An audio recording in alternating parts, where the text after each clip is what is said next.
Laredo, take us out. Take her out.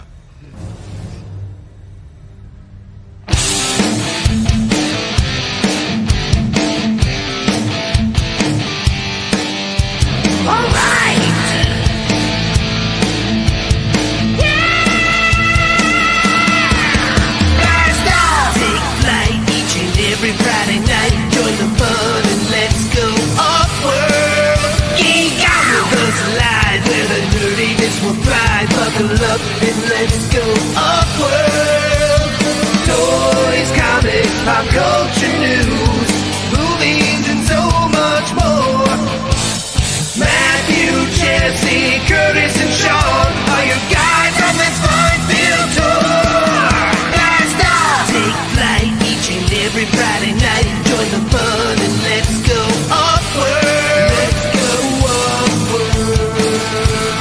Let's go off-world.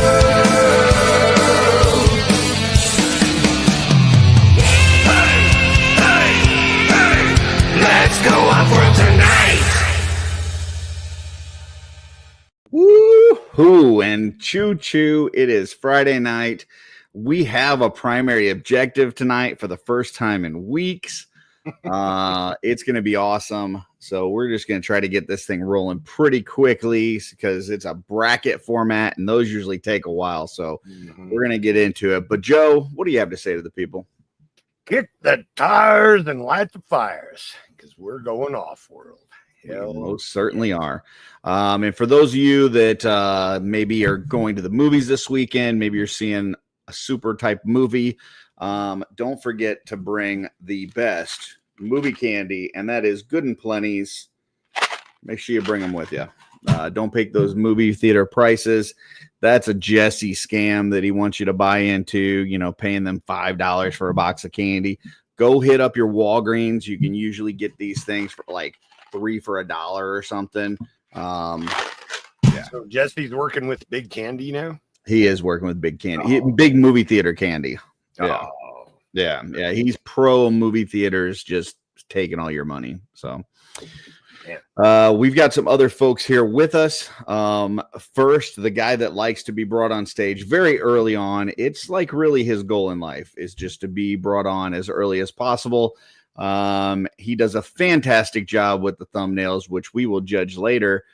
We've got Jeff Ray Evans. Jeff, how you doing, sir? I'm doing, brothers. I'm doing well. It's Friday night and we're going off-world. Hell yeah. Beautiful. Next, it wouldn't be the new Off-World with 100% more rage without this guy. He brings all the rage and most of the recon. It is Blake, aka Recon Rage. What's going on, Blake? What up, everybody? Happy Friday. Blake's very subdued today. It's been a rough week, and you can just tell, man. It's just yeah, but I am here and happy with my peeps, and everybody in the chat. So I'm glad I'm here. Very nice. Next, you know him, you love him. He has brought many people a joy when it comes to coloring, and he may be having something new coming this year for Legion's Con in terms of coloring. He is the color book master, Dusty Standiford. Dusty, how you doing, sir? Doing good. Happy to be here. Happy to have you. Let's go ahead and I'm gonna shout out the chat, and then we're gonna get right into some stuff because we got a lot to cover tonight. We got Mark Crom 316 is in the chat. Howdy Crom, howdy Mark, howdy Twizzlers. We got Twizzler 19 out there. JMax 77. We got I am is here. Everything else silent. He did say that there are tires to be kicked and fires to be lit. So we got Paul Morales is here. Let's see. Twizzler 19 says he was just looking at some full frontal. So more power to you. Let's see. JMax 77. All the orcs in the mayor's backdrop inspired me to pick up some of those Medi Toy orcs this weekend. I love me some Medi Toy orcs. They are nice. So we got Jesse Marshall here. Hank is in the house, and he is lighting tires and fires. So wow. All right. Sounds like a good time. Those tires will smell when you light those up. Kevin Hamiltoes is in the house. We got KB Toys here. Loved your store. Wish we had more of them around. Michael Casper is here. Love that guy. They had a Legion's Lair kind of impromptu this Tuesday, which was cool. Had some guests pop on there. I was able to catch the beginning, but then I had the Superman movie, so I got to go back and watch the rest. But it looked like it was going to be a fun one. They had some folks jumping on there. I know Mark was on there, Rob Zamora. So it looked like a good time. Awesome. We got Jen Sayak in the house. Welcome, aka Lucky Sprinkles. We got Eduardo De Jesus is here. Dub3 as well. We've got William Husted. Darla Ackerman, I know her. She's walking by right now. I just saw her. We got James Studio Samudio. Oh. There you go. Kevin McCoy is here. We got Dork Lair in the house. Yeah, burning tires, not good. Starscream is here. Burning rubber. I'm childhood friends with Starscream. I've got the photo evidence. People have seen it. They can testify. Dorkler says Swedish Fish are my favorite movie candy. Ugh. I mean, I like me some Swedish Fish, but they're no good in plenties. Nolan is here. Dave Orkin, he broke a string. Damn it. Hate it when that happens. Yeah. J Max suggests some thicker gauges. So, yeah. All right. We got Unboxing Art is here, and yes, and Starscream confirms. Me and Starscream go way, way back. So, all right. Before we do pickups, did want to pull up a couple things to promote some folks. First off, we've got here on the channel with us, Dusty Standiford has got a new book that I my understanding is just got approved from the Horseman. Is that correct? That is correct. So cool. Sweet. So we've got go to Little print. Legions. Sorry, not Little. Lil Little. Legions on the way. So Right on. I'd like to point out that I coined that name, Little Legions. Just Yes, FYI. you did. Yeah. So, but I did not do any of the work for the inside art. That is all Dusty. And I love this. I love the way that this came together. I feel like this is the most Dusty of the coloring books that we've gotten so far. So, Well, yeah, I guess it would be. yeah. So, I'm assuming these are going to be available at Legions Con in some form or fashion. I hope so. Yep. Beauty. That's the plan. That's the plan. Beautiful. All right. So you heard it here first, folks. OffWorld is the place to be for exclusive content like this. To find out that we got Lil Legions coming at Legions Con. So yeah, get them while they're hot. Anything else you want to talk about as far as Lil Legions goes? Dustin? No, there's a lot still up in the air. You know, I haven't sent anything off to the printer yet. Don't have any idea on pricing or any of that yet. All that's to be determined. But the book is done. It'll be 20 pages. Hopefully won't be as expensive as the regular Cabal creations I've done. I want to try to get this done a little bit cheaper. Very cool. Well, it looks awesome, and I think people will love them. So Looks really cool. Next, wanted to bring up. I just got done doing a How'd They Do That segment, which will air this Monday, with one Eric Miller. And you may or may not know that he did the painting on most of the figures for this Legends of Ramayan line on Kickstarter right now. They just kicked it off. It's got 37 days to go. It's already at 17,000 out of 50. So it's on a really good pace early on. But yeah, just FYI, you've got some Eric Miller. Eric's killing it, man. That look great. Let me just go into this. And that's also it's also 1/6-year Trevor Williams photography and Four Horsemen Studios sculpting. Yeah, I mean, you're not going to get the photography though, so I don't want people to pay thinking you're getting the photography. You're not going to get any of that. Get the photography. But you will get the figures that are painted that you can see here as you scroll down.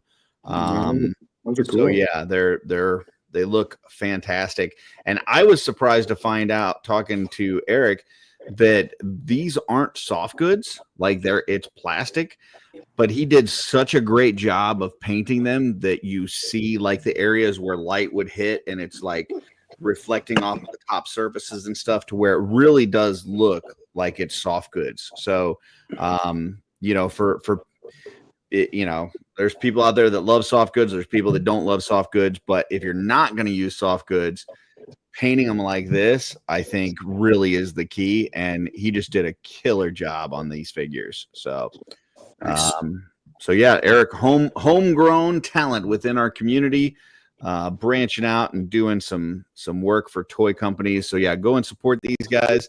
They got some awesome figures. Like I said, there's 37 days to go, and they're on a excellent pace right now. So sure. Trevor said the mountain is available.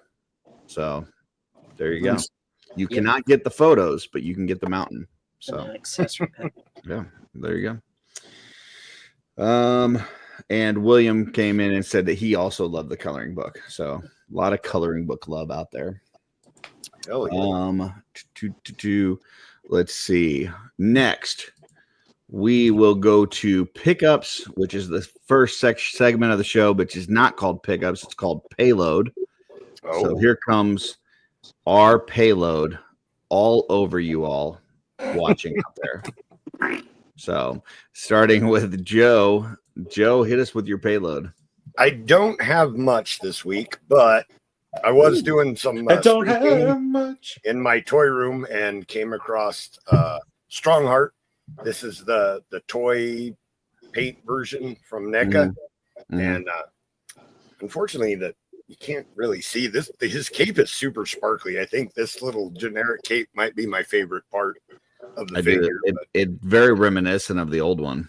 Yeah, it's super cool. But I'm actually really enjoying this guy. I mean, it is the same figure as the deluxe version, just with simpler paint and less accessories but for the price, you get a really great, Knight figure. So yeah. I really like that figure. My only issue is I feel like his knees are too low on the leg.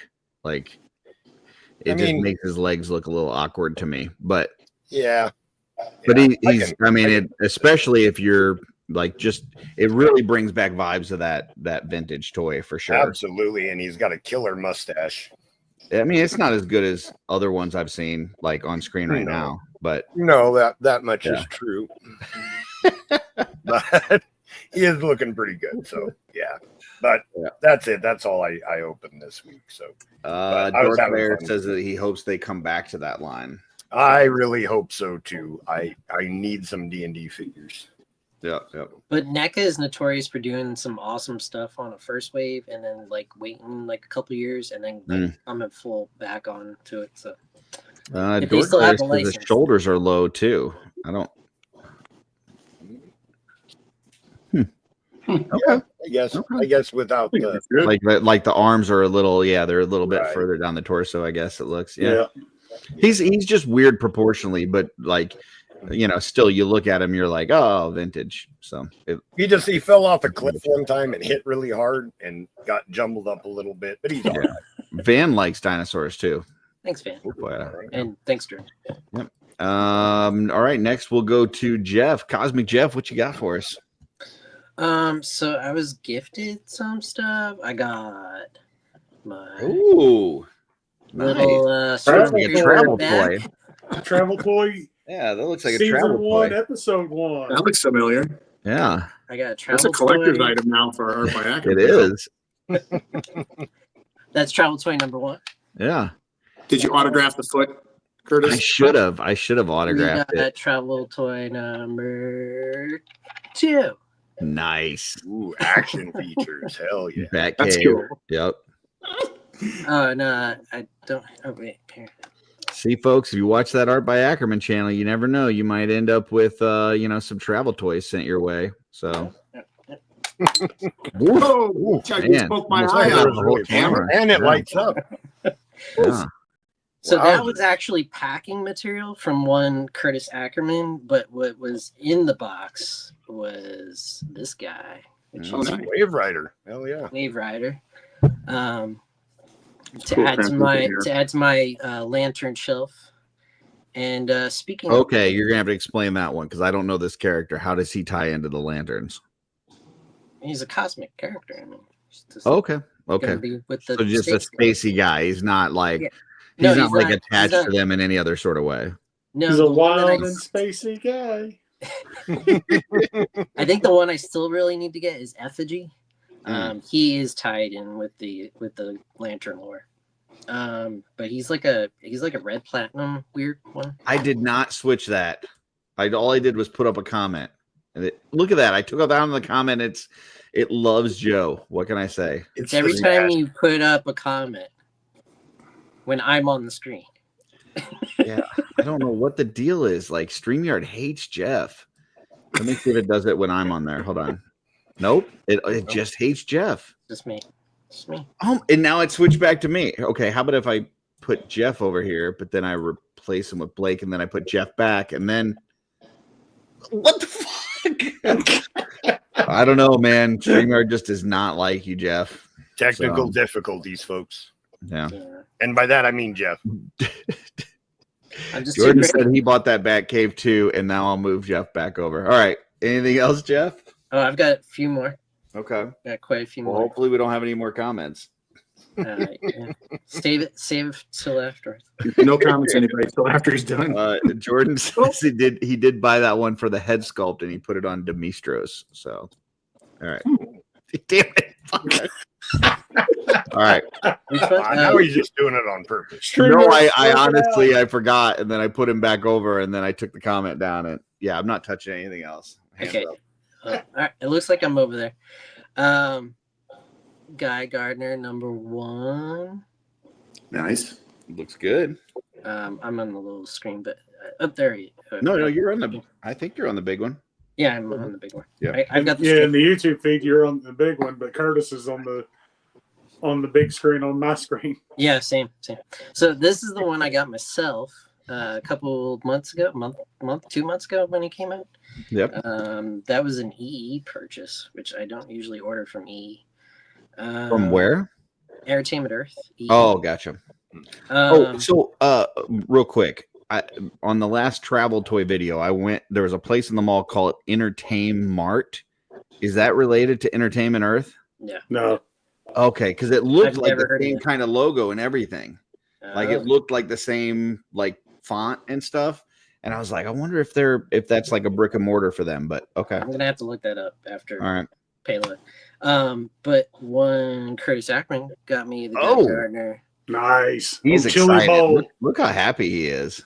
Yeah. Man. Looks like he's saying, "Hey, you guys." But there's 3 faceplates, so he might change.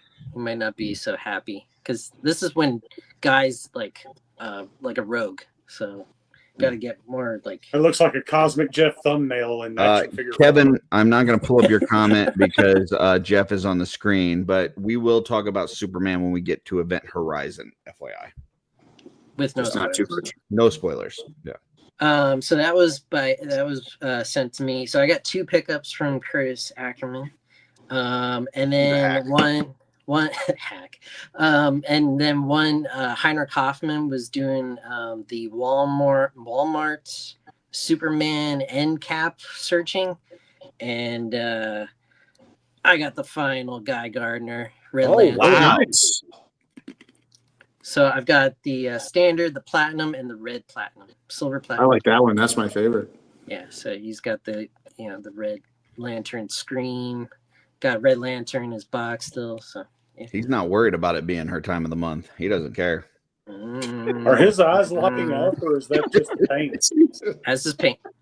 Wow. Yeah, it's pretty good. It's pretty good. I don't know what's more Red disturbing, if you said it or I was thinking it. But Red badge of courage. Yummy. that's why he's smiling.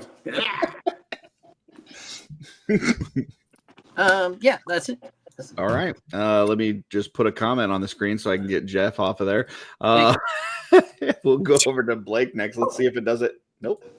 Nope. All right. StreamYard loves Blake. All right. Okay. Blake, what do you got?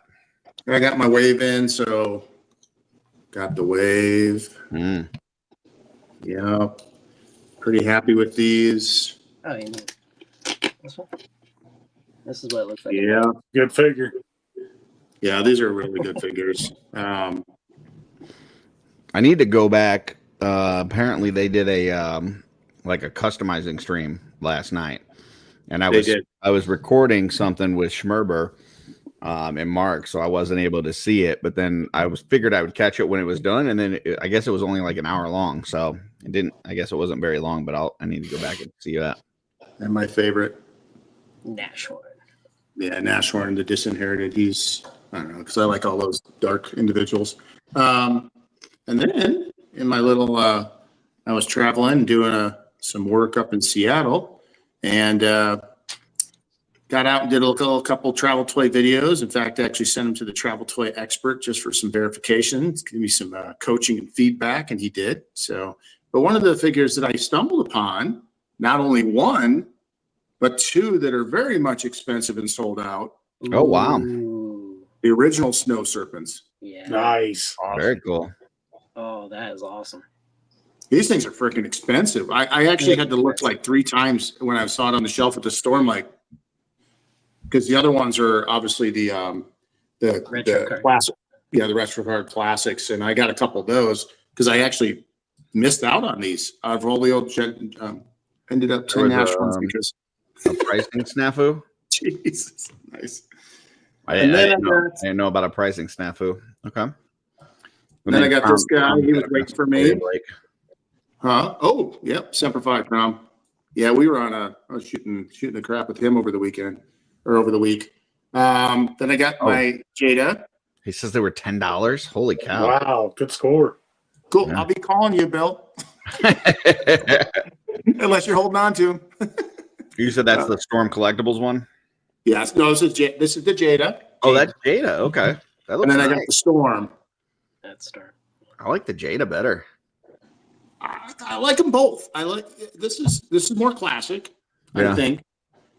This is classic with a little bit of touch to, maybe a little newer version. This is like new video game version, old video, classic game version.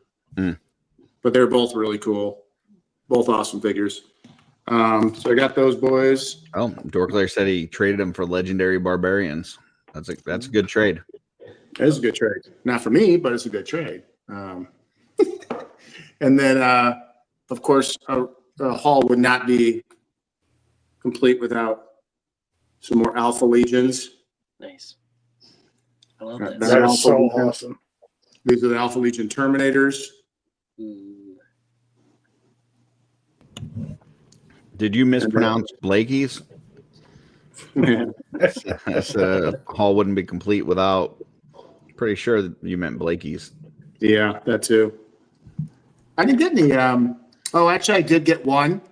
I do have one really neat one, but because it's not unboxed, you might see that next week. Okay. Yeah, but that's it. Quite a bit, actually. Just in case Jesse's watching. Right. Oh, yeah, there we go.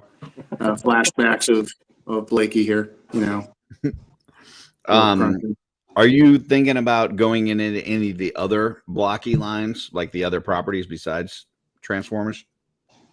Oh, well, I think what I'm doing is I'm refining back to, I really like the little Defenders. I like the little guys. The classic class, I'm pretty much in on those, but I'm not going to go with any Galaxy or Action just because I just don't need to do all those. It's a lot more. It's just throwing out more money too. And I'd rather, I threw out more money. I actually, what was it?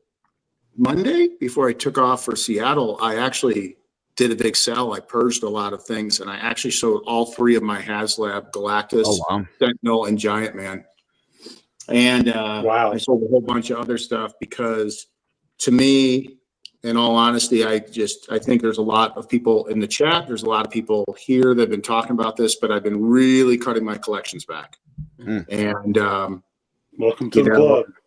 Yeah, and and you know, the money is a part of a driver. The other part is room, and then the other part is just the fact I really want to focus on the lines that I have and really appreciate what I have instead of stuff sitting in boxes.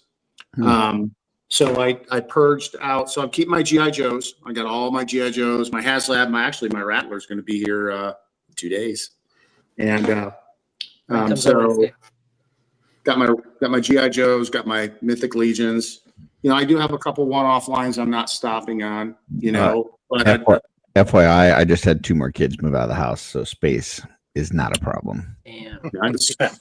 Congratulations. Thank you. That is cool. Wow, that is really cool. It's for freeing up some square footage. Yeah. So that's where I'm at, and it allowed me to have a little more play money. So I was able to grab the HasLab coming up here, the newest release GI Joe, the Snowcat. So I got that done. I did put in my order plus with the Legions for this wave. I definitely had to have the full all in with a few multiples. And then, of course, you all know me very well with my Joy Toy Warhammer. I had to get the second large red and black Imperial. Nice. I had to get the second, and that figure is like $700. So dropping some money. So I wanted to free up some room and also just refine. Here's my trick for anybody out there that are trying to get your kids out of the house. You have to start really early. What I did was I set a bedtime of 9:30 when they were younger, and we just kept it all the way through. So teenagers get to a point where they go, I don't want to go to bed at 9:30 anymore. The only other option is to move out. So there you go. That's my trick. So now I've given it to all of you. It's the shortest book ever. Not even going to make you read the words. So. Would have been nice to know that like 28 years ago, Curtis. Thanks, bud. You open the book, and there's just one page, and it's a picture of a middle finger. Yeah, we actually used to have what we called an electronics curfew at 8:30. So at 8:30, all the electronics had to go away, and then they had to go to bed by 9:30. So they had to spend at least 1 hour with the family, and you would have thought that we were torturing them via Chinese water death torture or something. Like, it was awful. Like a whole hour of no electronics, and we have to talk to each other. This is the worst. So yeah, there you go. Yeah, that would have been torture for me too. Yeah, it was pretty bad. Every night when 9:30 would hit, Darla would be like, "Oh God, thank God they get to go to bed now." That's awesome. All right. Sorry to interrupt you there, Blake, but I had to share the knowledge with the people so that they can, expand their collections as well. Share away. Yeah. All right. Dusty, you get the you get to close it out. Well, I get to go after you because I would never follow Blake because nobody would care about my stuff. So you get to kind of be the palate cleanser after Blake before I go. The palate cleanser. Well, I got my nobody else wants to go after Blake. From the Purple Gang. Thank nice. You, Purple Brothers. Now, did you end up getting a silver Sharpie so that you could add other things after his signature and he has to obey those? That's correct. Okay, cool. So got that in the mail. Thanks to those guys. Thank you very much. Got my first box of blockies open and scored a transparent Ironhide. Ooh, that's nice. I like that a lot. That's probably going to end up being one of my faves because I like transparents. I call it Jolly Rancher or Gummy Ironhide. Oh yeah, love it. Got my Chase Megatron. Yep. Nice. So what's Chase about that? He's got a metallic silver paint. Oh, okay. So the other one's more just like a flat gray or something. Okay. Yeah, it's almost like a white look to it. Wow. Scored that. Those are fun. I'm loving those. Thank you, Blake, for the recommendation on that. Oh, absolutely. I can't wait for you to see how excited and what you pull on your next two Yeah, boxes. that's on the docket for this weekend. I'm going to get these other 2 boxes open. I wish they'd get the Defender ones in stores though. Yeah, I The agree. Defender third series is hitting comic stores this week, just so anybody knows that the box. Gotcha. And then for Amazon Prime days, they had this on sale. This is only my second classified pickup, and I scored the Nice. Stinger Mm. and Driver. Did you get that one on sale? How did you get that again? I got this on the Amazon Prime Day sale Yeah. for $69, and that That's- thing weighs a ton. Now, is a Stinger, is that kind of like a shocker or is that different? It's a No. We like. I don't kiss and tell, Curtis. I don't Okay. kiss and tell. gotcha. There you go. Professional. I didn't know And if that that's, was like a Chuck I'm Woolery looking- instead I'm of looking 2 forward to and get 1. that It was open maybe this 2 and weekend, 2. too. So I want to answer The only other classified I have are the twins, Tomax and Zaymont. So I'm looking forward to adding that to the shelf with those 2 guys. nice. Blake. Yeah, I'm going to and answer that answer one. this. So it's not later bedtimes, Jesse. It's you don't get a bedtime. Mm. Welcome to the Marine Corps. It's like you sleep when I tell you. And by the way, you get 2 hours at 1:00 in the afternoon. Mm. 69, shocker. There you go. All right. So that leaves me. I did get this Superpowers Robin from Terrence St. John. Would not let me pay him. Would not even give me his PayPal address. So now I've got to figure out a way to like sneak money into his pocket. You know, at Legion's Con. I've got his PayPal. Then which one do I want to go next? I'm gonna go with this one next. From Heinrich Hoffman, also doing the rounds for me when it comes to those Superman end caps. Got me the Platinum Edition Hawk Girl that I was looking for. So that's awesome. She looks great. Great pose. Yeah. She did not come with a flight stand though, which is so freaking weird. Like they put flight stands with characters that don't fly, and then they don't put flight stands with the characters that do fly. But I had this one left over from Black Manta, who, you know, I mean, I guess he's got jetpacks on his back, but he's not. I mean, he's mostly in the water. Come on. But anyway, but yeah, she looks awesome. So appreciate that, Heinrich. If you need any more of those flight stands, Curtis, let me know. I have a few. I'll just send them to you. Heinrich did let me pay. He in fact insisted on it before we even he wouldn't even talk to me until I paid. So Money up front. yeah. Heinrich's like, let's talk money before we start talking product. And He's all next, business. opened the Big Bad look at Toy this. Star box last week. I have opened up one of my new Vac Metal Silverhawks. This is Steelwill, and he's fucking fantastic. So Only way it should be made, Curtis, right there. as much as I just dislike Brian Flynn, this figure is amazing. Like even the skin on the arm, I don't think it's going to show there, but there's like some depth and highlights in the muscle tone and stuff. It's not just a flat color. The chrome, the Vac Metal is just spectacular. This is perfect. This is exactly what I wanted in this figure. Super excited for it. I've got Bluegrass still to open, and then hopefully we get a Vac Metal Copper Kid before they either stop making Silverhawks or go out of business or whatever it is that they're going to do. So Go out of business. yeah, because that's just my luck that I would, get all of them, but Copper Kid. Well, you already got the ones because remember your spiel, I don't want to get you going again, but you bought them already. There will be no Vac Metal. So it was like I had the other 4. So he put out 4. I had the 4 of there's 5 is the main team, 5 Silverhawks. I bought all 4 of the regular ones. Then he started putting out the Vac Metal ones. I've now bought all 4 of the Vac Metal ones. he put out a regular copper kid, but this is after he announced the vac metal. So I did not get the regular copper kid because if they're making the vac metal ones, I'll wait for so now I had all 4 regulars, all 4 vac metals, 0 copper kids. So if they just stop making them right now, I'm just fucked.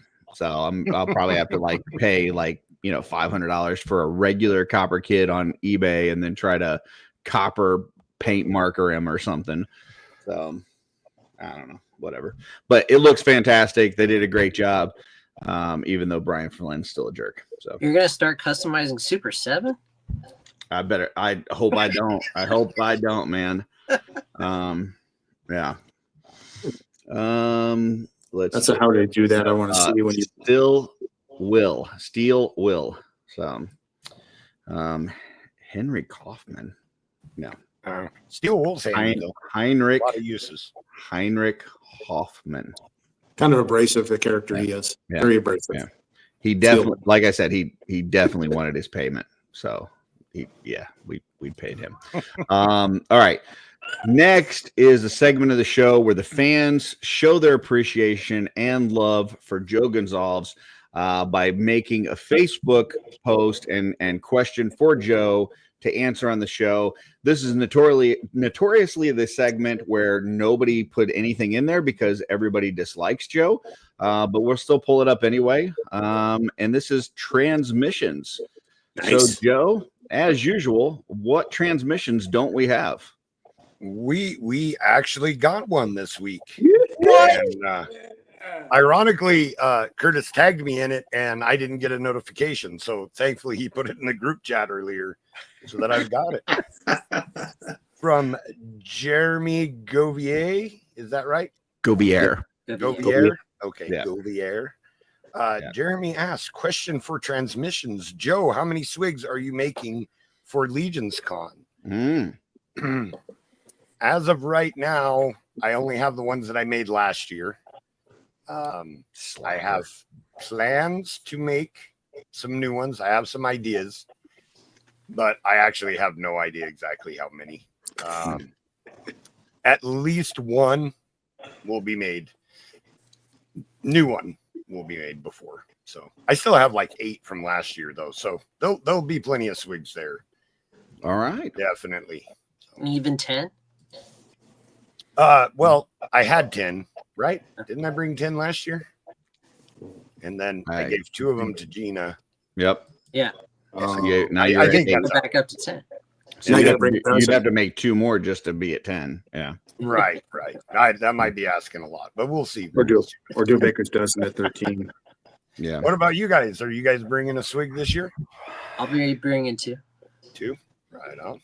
I don't currently have it in my plans, but if the peer pressure kicks in towards the end, I may have to try to figure something out. I've got a lot of other projects that are like strewn about my room that I'm trying to slowly get through. So everybody bust Curtis's balls about getting a swig ready for Legions Con. Yep. Yeah, I'm sure Terrence will be hitting me up. Terrence is like he's like the church, like when you go to church and like it gets to about that time of year and they want you to commit to your tithe for the next year, like what are you going to tithe each week and stuff, and they like hand out the little papers like, are you going to start tithing 10%? Are you going to continue tithing 10%? Or are you going to start tithing more than 10%? Or are you going to continue to tithe more than 10%? That's Terrence. So it gets to that time of year and he just starts hitting everybody. You good for 5 swigs? Right. 10 swigs? 20 swigs? How many swigs can I put you down for? So yeah, he'll hit me up here soon. I'm sure. All right. Good job, Terrence. But yeah, thank you, Jeremy Govier, for the one and only ever transmission. Much appreciated. Yeah. Who knows? Maybe this becomes a thing. If people want to put in a transmission, go to the Legend Daddies Facebook group. You'll see right on the cover there, we've got Joe as Joe Luke Picard. You'll see his face. Join the group and just put in a question tag Joe in it, and when he doesn't see it, we'll make a screenshot of it. We'll let him know and go from there. Yep. And we will answer it on the show. We will, regardless of what the question is. So, Yep. yeah. All right. Next, we have a new segment of the show that we started about a month ago, and this is called Thumbnail Art. And this is where we evaluate the thumbnail for this episode of the show. Wait, yeah. Before you put up this week's, last week's, Mm-hmm. you said, does that look like Van? And it was actually Jesse. That was Jesse? That was Jesse. Oh, wow. I thought it was Van. No, it decided because based off the picture I used of Jesse, his brown hair was more reddish. So I made it more reddish brown. Hey, Curtis, can you embiggen me and Cosmic Jeff for just a brief moment? Yeah. Oh, no. Okay. I don't know where you got it. I'm trying to figure out my hook nose. I'm not quite sure, but I just wanted to thank you for a picture that really scared the crap out of me. It scared the crap out of you? Yeah, because if I look like that picture or even close to that, I have failed. So, Blake, is it safe to say you are not in approval of your thumbnail? For last week, no. Okay. I mean, but I saw you laugh. Most of mine have either looked like a like supervillain or the Red Guardian. Like those are usually what I get. So you know who I look like? I figured it out. I look like Gargamel from the Smurfs. Bald Gargamel. All right. Smurfs. But the number one part of the prompt will always be the first thing that I put in is caricature. So once you put in caricature, you never know what you're gonna get. There you go. Well, Jeff, I'll give you props, even though Blake didn't. You have knocked mine out of the park. Oh yeah, Dusty's have looked great. Yeah, I mean, I only have one picture of you. When you're this handsome, it's hard to mess it up. I only have one picture of you, so it just knows where you are. Dusty's got like several profile pics now from the thumbnails. So, but Mark does have some advice for you here, Jeff. Don't piss the Marine off. So, let the Marine win. But here we go. Here's this week's thumbnail art. So this is what we got. And actually, I'm gonna let me do this so that we can. There we go. So no hook nose this week. No hook nose this week. So this one's not caricatures. It's not. This was our faces on different bodies. I will say that I had to ask Jeff who some of these bodies were because I did not know. But the primary objective this week is talking about cowards in TV and movies. So that's what we've got here. And so we'll just start left to right with the cowardly Greg. And I gotta say, he looks right. Like it just looks like it fits. Like it fits. The color of his skin actually matches the fur.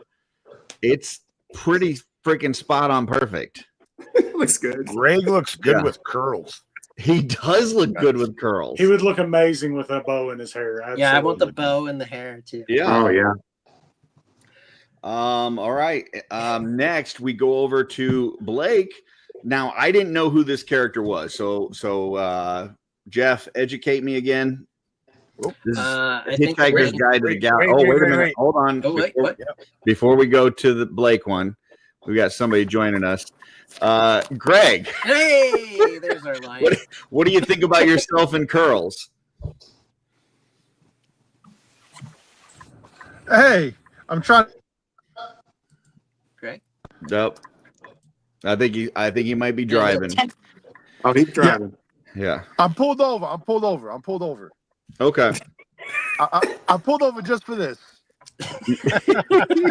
The youngest one in curls. I had to hop on because of the curls. I heard Greg and curls. I said, what the hell's going on? That's funny. Yeah, you're the cowardly lion. I think it works. So I don't know where you got this pic of Greg, but the skin tone in the picture definitely matches the fur. It's Oh no, I pretty color corrected. Oh, okay, got It's it. You did color- some manipulating. Yeah. You It's manipulated it. Okay. Yeah. All right. So then, second, we've got this is from Hitchhiker's Guide to the Galaxy, and what's this character's name again? Arthur something. Okay. And Blake.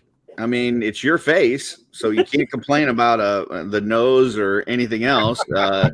You don't look like that you've missed a bunch of meals, and that you're anorexic. So, what are your thoughts on this one, Blake? I like this one. It also gives me a little bit of a snapshot of what I could have looked like if I kept my hair, or I did my hair a little bit different when I did have it. It's less spiky. At first, I looked at it and I was like, "Oh, is that Cheech and Chong with on the right?" And then I was like, "Oh, is that Arnold Schwarzenegger?" And I was like, "All right, Jeff, you got it right." I thought it was Terminator at first, and then I'm like, wait a minute, is it Big Lebowski? Like, what is going on here?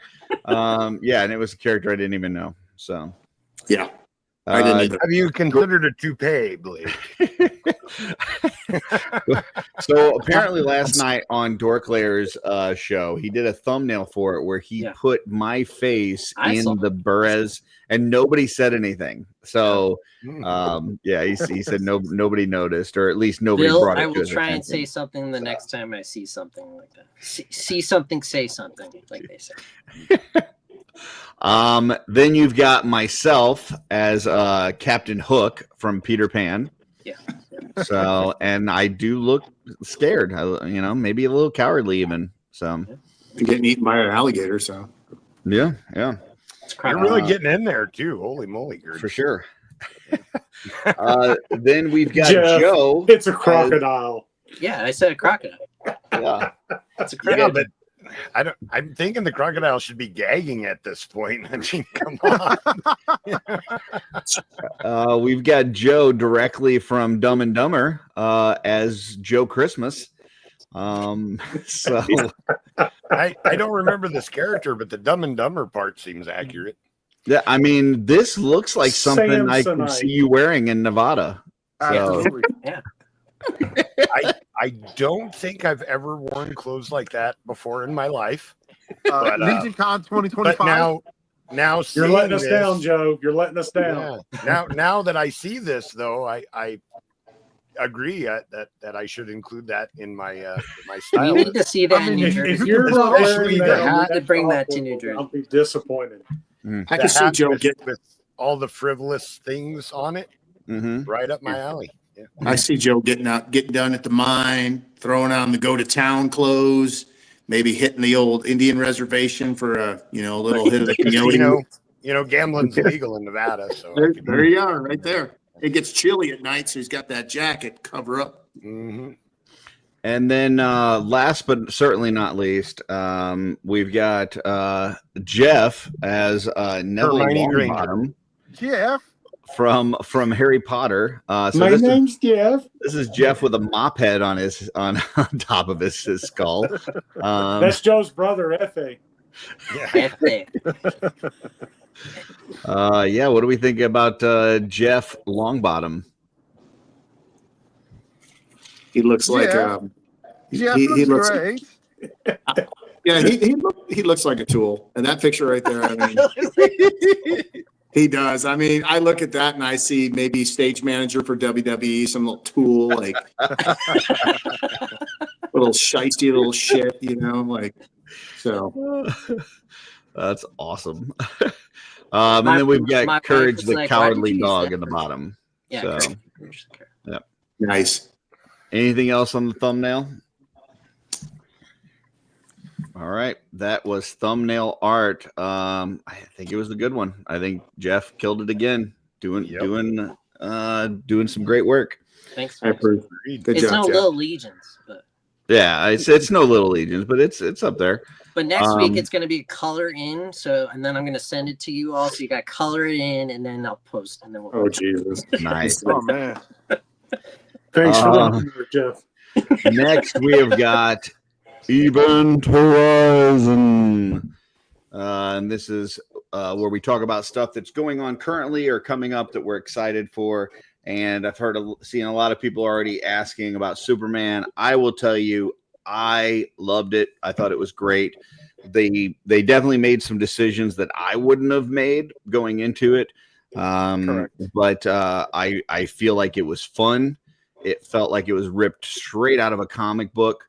It felt like I told Greg I had seen somebody say that you could see it as an episode of Superman, the animated series. Animation.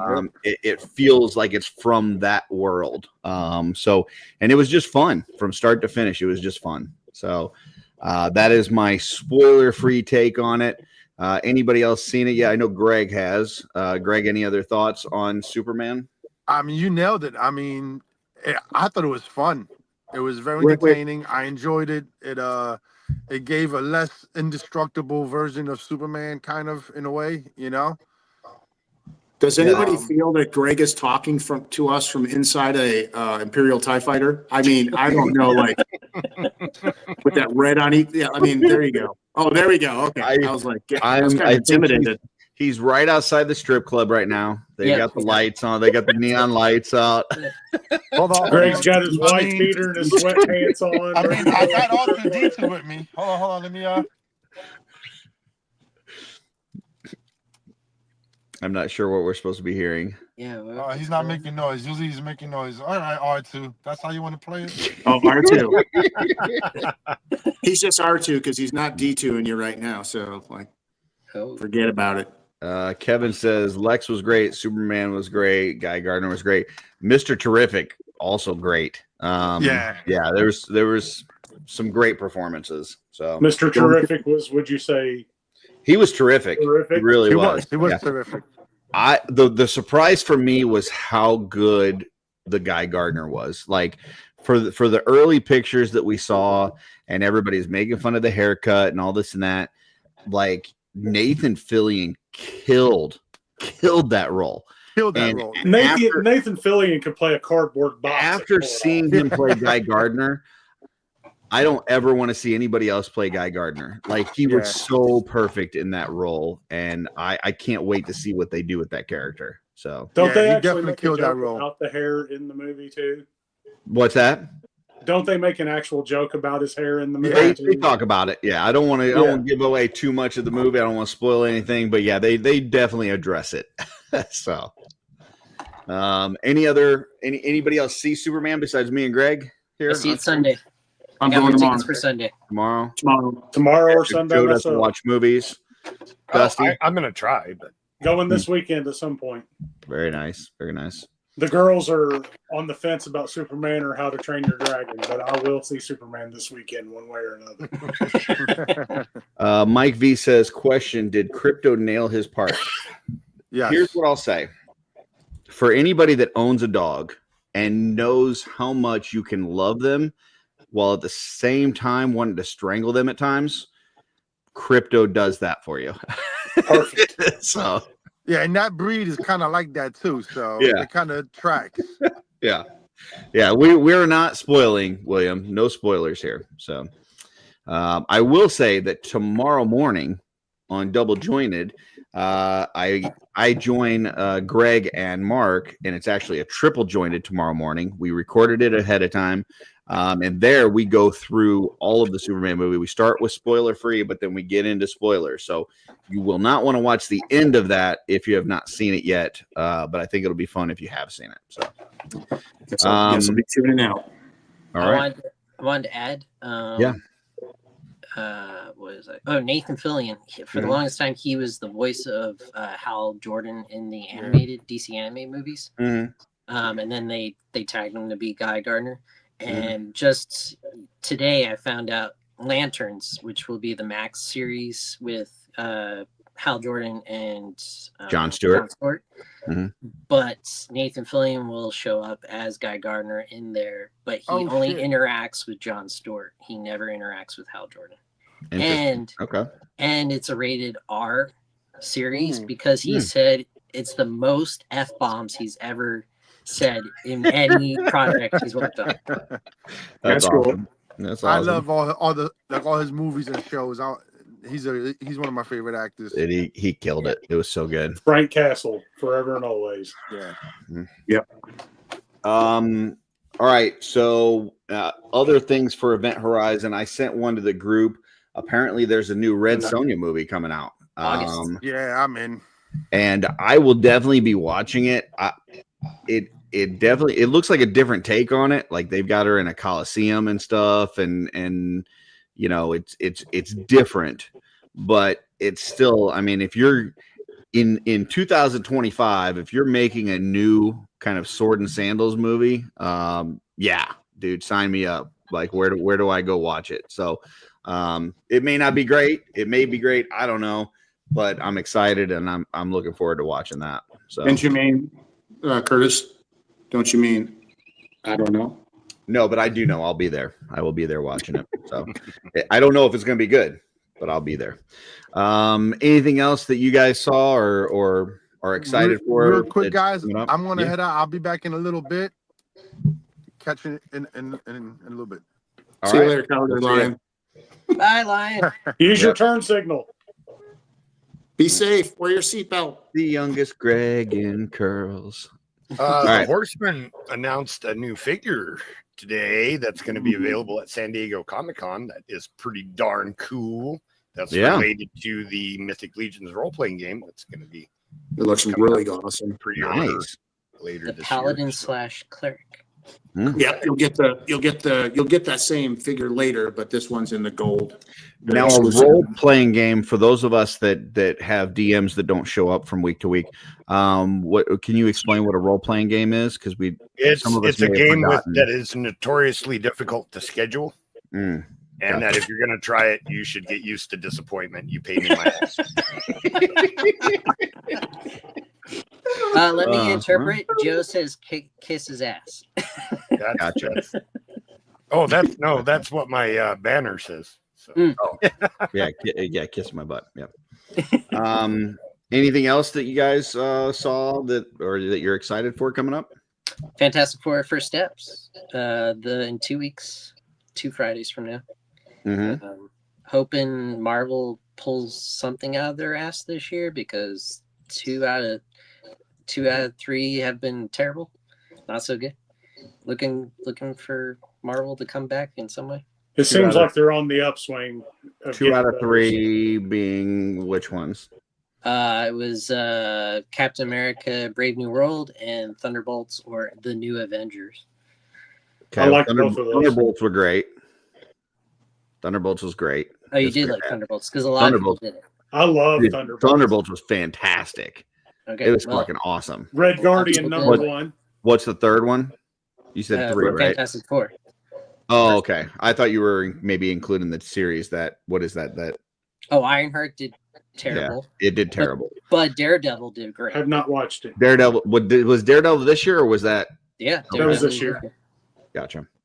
I thought Love it might have been Daredevil. till end of last year. Okay. I did want to share for anybody that has been watching or listening to Legion's Quest, if you're wondering why we haven't been doing episodes and stuff, I just want to let you know that we should have that fixed here shortly because we've come up with this new Joe AI that will be DMing for us when we can't schedule with our DM because he's got more important things in life to do than be with us. So but yeah, we should get this up and running pretty quickly. I found some prompts to enter for it that actually got approved through Joe. Yeah, Joe, Curtis, you forgot to add his last name. Got shit to do. Yeah, well, in my defense, just real quick, only this last week was my fault. The previous week was someone else's. So. Here are the prompts that we put in for this AI Joe. We get no loot each fight. Like that's like if you fight something, you beat it, whatever, you don't get anything for that. Any party member that separates from the group, they must be punished. Some sort of punishment has to happen. Correct. make sure that any decision, no matter how small, that happens in the game, that it comes back to haunt the party members. It's definitely got to come back to haunt them, so that they specifically dumb decisions, but yes, to the point where they are afraid to even open a door or make any kind of random like little decision, because everything just comes back to bite them. I haven't witnessed that part yet, but that's what I'm trying to do. Yeah. Insert an adorable travel companion that everybody loves, and then just never talk about him again. Just like stop mentioning him. So, if somebody talks when you don't want them to, you just drop a meteor on their head. You just have a meteor come from the sky and just fall on their head. It's not so much talking as saying things you don't want to hear, but that's correct also. And then last but not least, we told the AI that it had to have a majestic mustache. So requirement, definitely. Yeah. So and I was very like we're in pretty good shape with this. So I felt like Curtis wasn't paying attention, and then he read that list, and I was like, "Wow, he actually picked up on all of my like hot button points." So yeah. Look. As far as Event Horizon goes, folks, look for more Legion's Quest with either the real Joe or AI Joe. So Yep. Dorclair says Star Trek Strange New World comes back next week. That's fucking great news. Yes. I just lost my subscription to Paramount, and I turned on Prime today, and Strange New Worlds is now on Prime. So first season. Oh, nice. Only one season. But I will get to watch it. I am towards the middle of the second season of Discovery, Joe. So okay. They just went forward in you know what. Yes. Yeah. My favorite part. Yeah. So Freaks Figure says Joe's mustache is better. Fuck, duh. I mean, listen, it's like the whole art thing, right? Like AI is going to be able to do certain things that humans can do, but it can't do the creativity that artists can do. No AI is going to be able to do the mustache that Joe has. Like, that's just, I mean, come on. Challenge accepted. That's silly. Jeff, you can't even get it to point in the right direction. No, it just makes you a little bit happier. Hey, Joe, Happier. All AI has to do is add a comb underneath somebody's nose. Jeff's going to have the AI make a great mustache, but then the nose is going to hook over it, and you're not going to see it anyway. I can live with that. Blake did not find that amusing. I told that joke specifically for Blake, and then he just, He ignored you. Yeah. Blake was too busy looking at his phone. Yeah, I'm looking at someone who's writing from the chat. That's all right. All right. Any last thoughts on Event Horizon? Alien Earth also comes out soon on FX/Hulu/Disney Plus, wherever you can find it. Okay. I'm really looking forward to the first Alien TV series, which will be really cool. It's very Android heavy, I guess you could say, but we'll see. Awesome. All right, and let's see. Indestructible mustache. The Joe-minator. That was my favorite comment. The mustache is indestructible. Unfortunately, my face is not. So. All right, it is time. We're gonna go ahead and skip past this week in theaters. We'll come back to it if we've got time, which I think we will. But we're gonna get into the main discussion because we're already an hour in. Let's get into the primary objective. So this is off of a little reel that I saw that I had sent to the guys talking about like different character types in like TV and movies. And the one that we focused on for this week is cowards. So we're looking for cowards in TV and movies. And I will say it's very movie heavy, not necessarily TV heavy, but we do have a bracket. We got two sides of the bracket. I've randomly shuffled it. I'm going to shuffle it a couple more times. Just to make sure, and then we'll talk about the matchups as we go. This is my first time doing a bracket. Dooch actually jumped on the other day and helped me set it up and everything, and talked to me about what needs to go on. So hopefully this goes well. Let's see. I'm supposed to go into this presentation mode, and then we should see the first matchup pop up. Awesome. All right, here we go. All right, so cowards in movies. We have got George McFly talking to Marty, Marty kind of, making him step up. And then what is this? Benny from The Mummy. So, these are our two options for the first bracket. Joe, we're going to start with you. Who's a bigger coward here?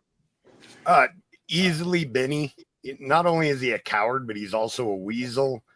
I think that Mr. McFly was a good guy, just lacking self-confidence. He shows that at the end of the movie. Benny, irredeemable coward. So I'm going to go with Benny. Okay. I gotta go George McFly. I think that he just lets like Biff just push him around. He sees that he's a jerk to women, and he's just like afraid to stand up to him until Marty like makes him kind of stand up and do things differently. He does redeem himself, and I think you're going to see that throughout. There's going to be a lot of these cowards that later on in the film maybe kind of redeem themselves, but I think that he's just a huge coward. I got to go George McFly. Jeff? This is a tough one. You both have said really good points about each. But I was thinking about like multiple different types of cowards, and I'm always going to go with the evil bad coward. So Benny is my choice. Okay. Blake, who you got here, George or Benny? I'm going to second Joe's. Benny all the way for the same reasons too. He's going to freaking weasel. All right, Dusty. Yep. Same with me.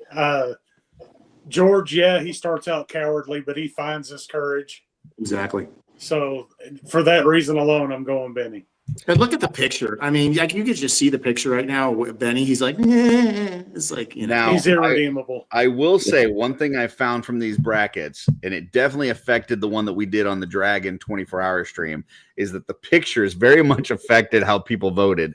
These are just pictures that I pulled up and put in here. They are not necessarily like the epitome of their cowardice. Okay, so just throwing it out there. But I actually thought Benny too, but I figured it was going to be a landslide for Benny, so I figured I'd give George a point. So, but Benny gets the win in this round, and he moves on. Next, we have Scar at the end of Lion King, where he's kind of begging for mercy. And then from Tombstone, we have Johnny Tyler, I believe. That is running the poker table or the blackjack table, and Wyatt Earp just like smacks the shit out of him, and he acts all tough to everybody else, but when Wyatt smacks him and he's just daring him to pull his gun on him, he just backs down and doesn't do shit, and then he just stands there and bleeds, and then he just meets him out in the alley and stuff, and he's got the shotgun, and then he finds out that he's there with Doc, and like he backs down again. Just super coward. So was that Billy Bob Thornton that played? It is. And really you're gonna do something to just stand there and bleed. So I'm going first this time, and I'm going Johnny Tyler all the way. That is my answer. Jeff, you're next. I'm right there with you. Yeah, I was like, wait a second. If that's played by Billy Bob, he's awesome at playing a coward. So Johnny Tyler. Blake? Yeah, same one. Chicken shit. Yeah, I'm all the way. Dusty? Oh yeah, all day. All right, and Joe? Yeah, I gotta. I agree with you guys. I gotta say, Scar, I feel like is more intelligent than cowardly. You know what I mean? Mm-hmm. He sets up those situations. He's manipulative. He's devious. I don't think he was actually a coward. He was just manipulative. So devious, manipulative, maligning. There's other words. Yeah. I will say that I put hours and hours into this bracket this week, looking up like every Reddit forum, I hit up certain chat groups, like trying to solicit ideas for cowards. So some of these are going to be more obvious than others, but because I was trying to fill 32 slots. So just FYI. But yes, Johnny Tyler does win this round. and we are off to the next one. We got another tombstone one here. We got Ike Clanton, who definitely acts tough several times until he gets a gun in his face, and then he's not so tough. And Robert the Bruce from Braveheart. I want to go first. You well, it's Jeff's turn to go first, but you will be second. You will be second. Okay. I'll pass my first go. Oh, he passes it to Blake. Okay. Thanks, Jeff. You redeemed yourself. All right, cool. Here's where we're at. Robert the Bruce is a fucking pussy. Excuse my language. I can't stand that son of a bitch. He did a great job. He sold out William Wallace. That is one of my favorite series. And Robert the Bruce, the TV series, I'm going to tell you right now, he does a great job as an actor playing the most pitiful piece of shit, backstabbing, lying son of a gun I've ever seen. If I wish William Wallace would come back from the dead, put his bowels back in his stomach, and go after him and literally have a retribution movie like The Crow. That's what I'd like to see. Yeah. Wow. All right. Well, so we got one for Robert the Bruce. Dusty. sorry about the rage, but I had to let that one out. Yeah, you got the rage out. I got a second. Blake, Robert the Bruce in Braveheart's just a piece of shit. He's just such a piece of shit. He not only supports him and makes him believe that he's got his back, he turns around and hands him over to the Brits and oh my God! But is it him or own is ass. it his father that tortures him into doing that? Yeah. He's still a pussy. His dad's freaking dead of leprosy. Come on. All these kids have to stand up to daddy. I have a feeling if any of us don't say Robert the Bruce, Blake's gonna like beat us up. We gotta give him our lunch money. Yeah. All right, Joe, what do you got? I dare you. Yeah, no, I'm afraid to pick anybody else. Robert the Bruce, I guess. Jesus, pick who you want. I am also going Robert the Bruce. Can we add all of ourselves to the coward tournament? I don't care that they try to make it out like he's redeems himself at the end. He does not redeem himself at the end. Like, fuck that guy. He's a piece of shit. So lost the war when he could have won it. Yeah, Jeff. Landslide. I'll stay safe and go. All right. Robert the Douche. That's his name. Moves on. I did want to pull up this comment from Speaking Moistly saying that Johnny, well, he says Taylor, but Tyler is not a coward. Self-preservation is not cowardice.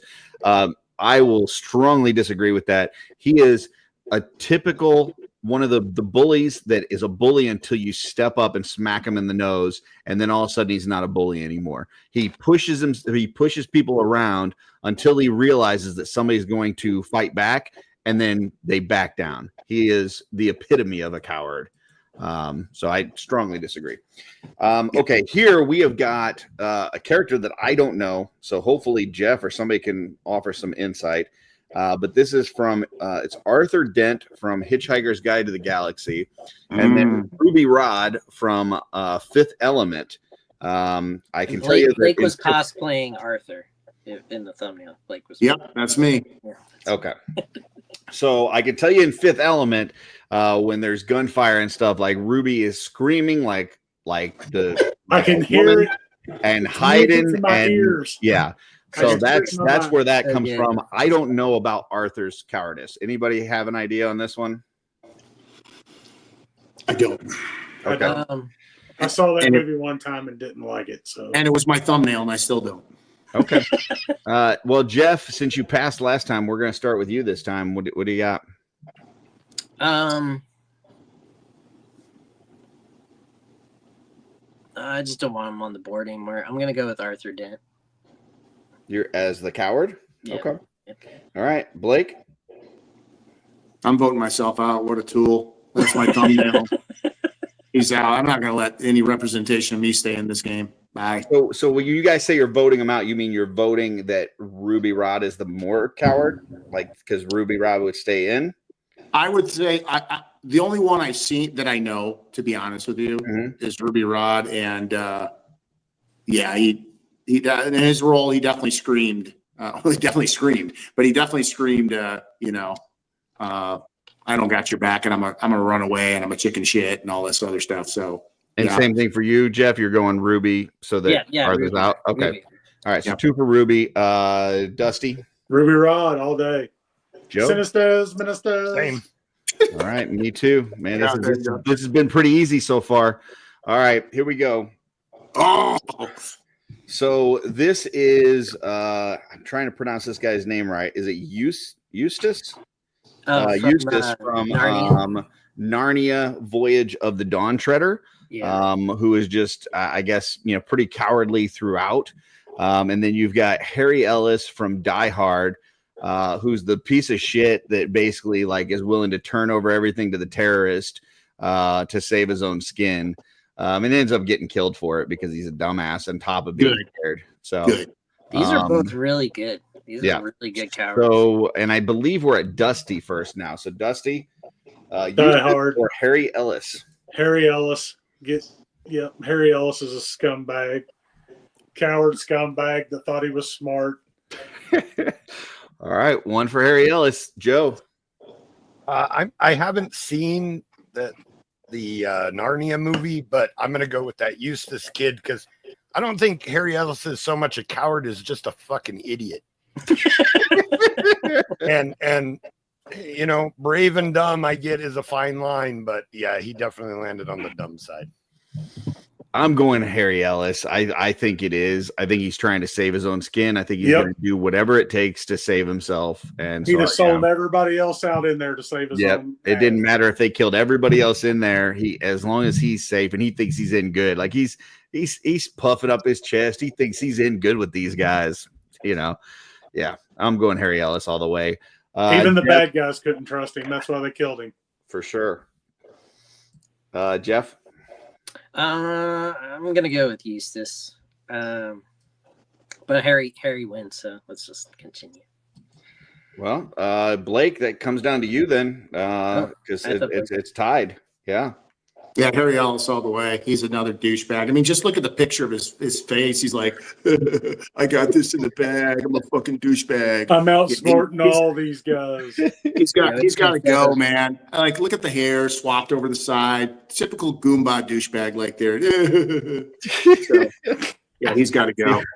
The opinions of Blake not necessarily represent the opinions of the OffWorld podcast. Anybody's got somebody under the age who doesn't want to hear the profanity that's coming out of me tonight. Rage. All right, next we have got Upham from Saving Private Ryan, who basically freezes up at every moment possible. And then you've got Carter Burke from Aliens, who basically manipulates everything to like screw everybody over until the point where it looks like he's going to get screwed over and then turns into huge chicken shit. So Upham or Burke. And we are starting with Joe again. All right, I'm going with Burke. Man, love that performance. Love the way that character was written. You just love to hate him. Yeah. Agreed. Away for me. I think that Burke definitely is a douchebag, and I think he is cowardish towards the end. But I think Upham is like huge coward, and they cannot depend on him to the point where he's willing to like just let the enemy kind of go. Like he's I gotta go. He takes his hand off the gun. Yeah. As the enemy walks down the hallway toward him, he just like yeah. As everybody keeps talking, my rage is building. I can't wait. He's bringing all the rage tonight, folks. All right, this is the best bracket to choose for Blake. Blake's like, this motherfucker here. Whoever wins this cowardly bracket, like I think Blake's gonna actually beat them up. All right, Jeff, what do you got? Upham, like he talks Captain Miller into letting that German go, and then that German comes back later, and oh my god, and he lets what's his name?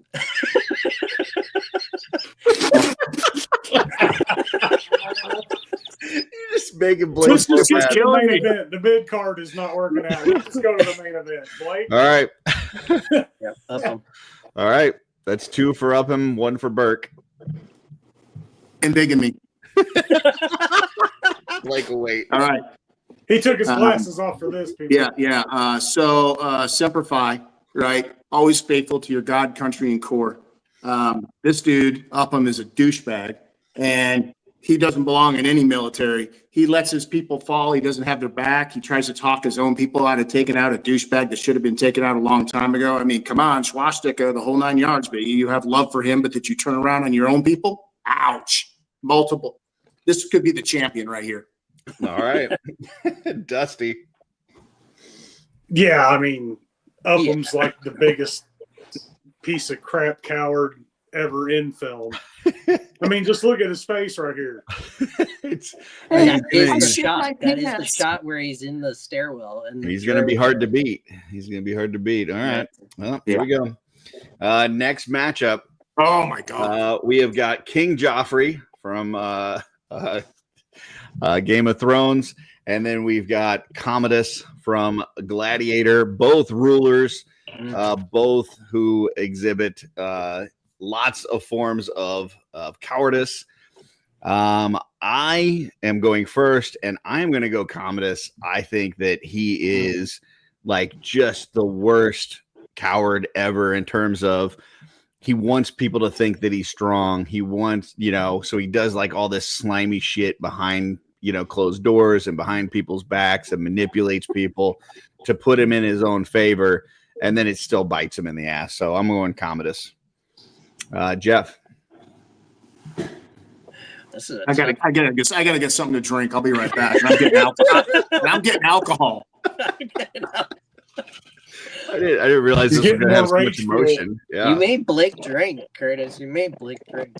That's a good bracket, I think, if you make Blake drink. Yeah. Damn, this is a toughie. Not for me. Yeah, no. Let's do it. I'm going Joffrey. Okay. 1-1. I can't stand the little twerks, even though Commodus is a little twerk too. It's just that voice that actor did for Joffrey. I'm like, no, gotta go. All right. 1-1. Blake, what do you got? So the movie Gladiator, it parallels the mindset in combat. And I can have a little bit of respect for him, even though he's a douchebag and he's a coward. But I will tell you something.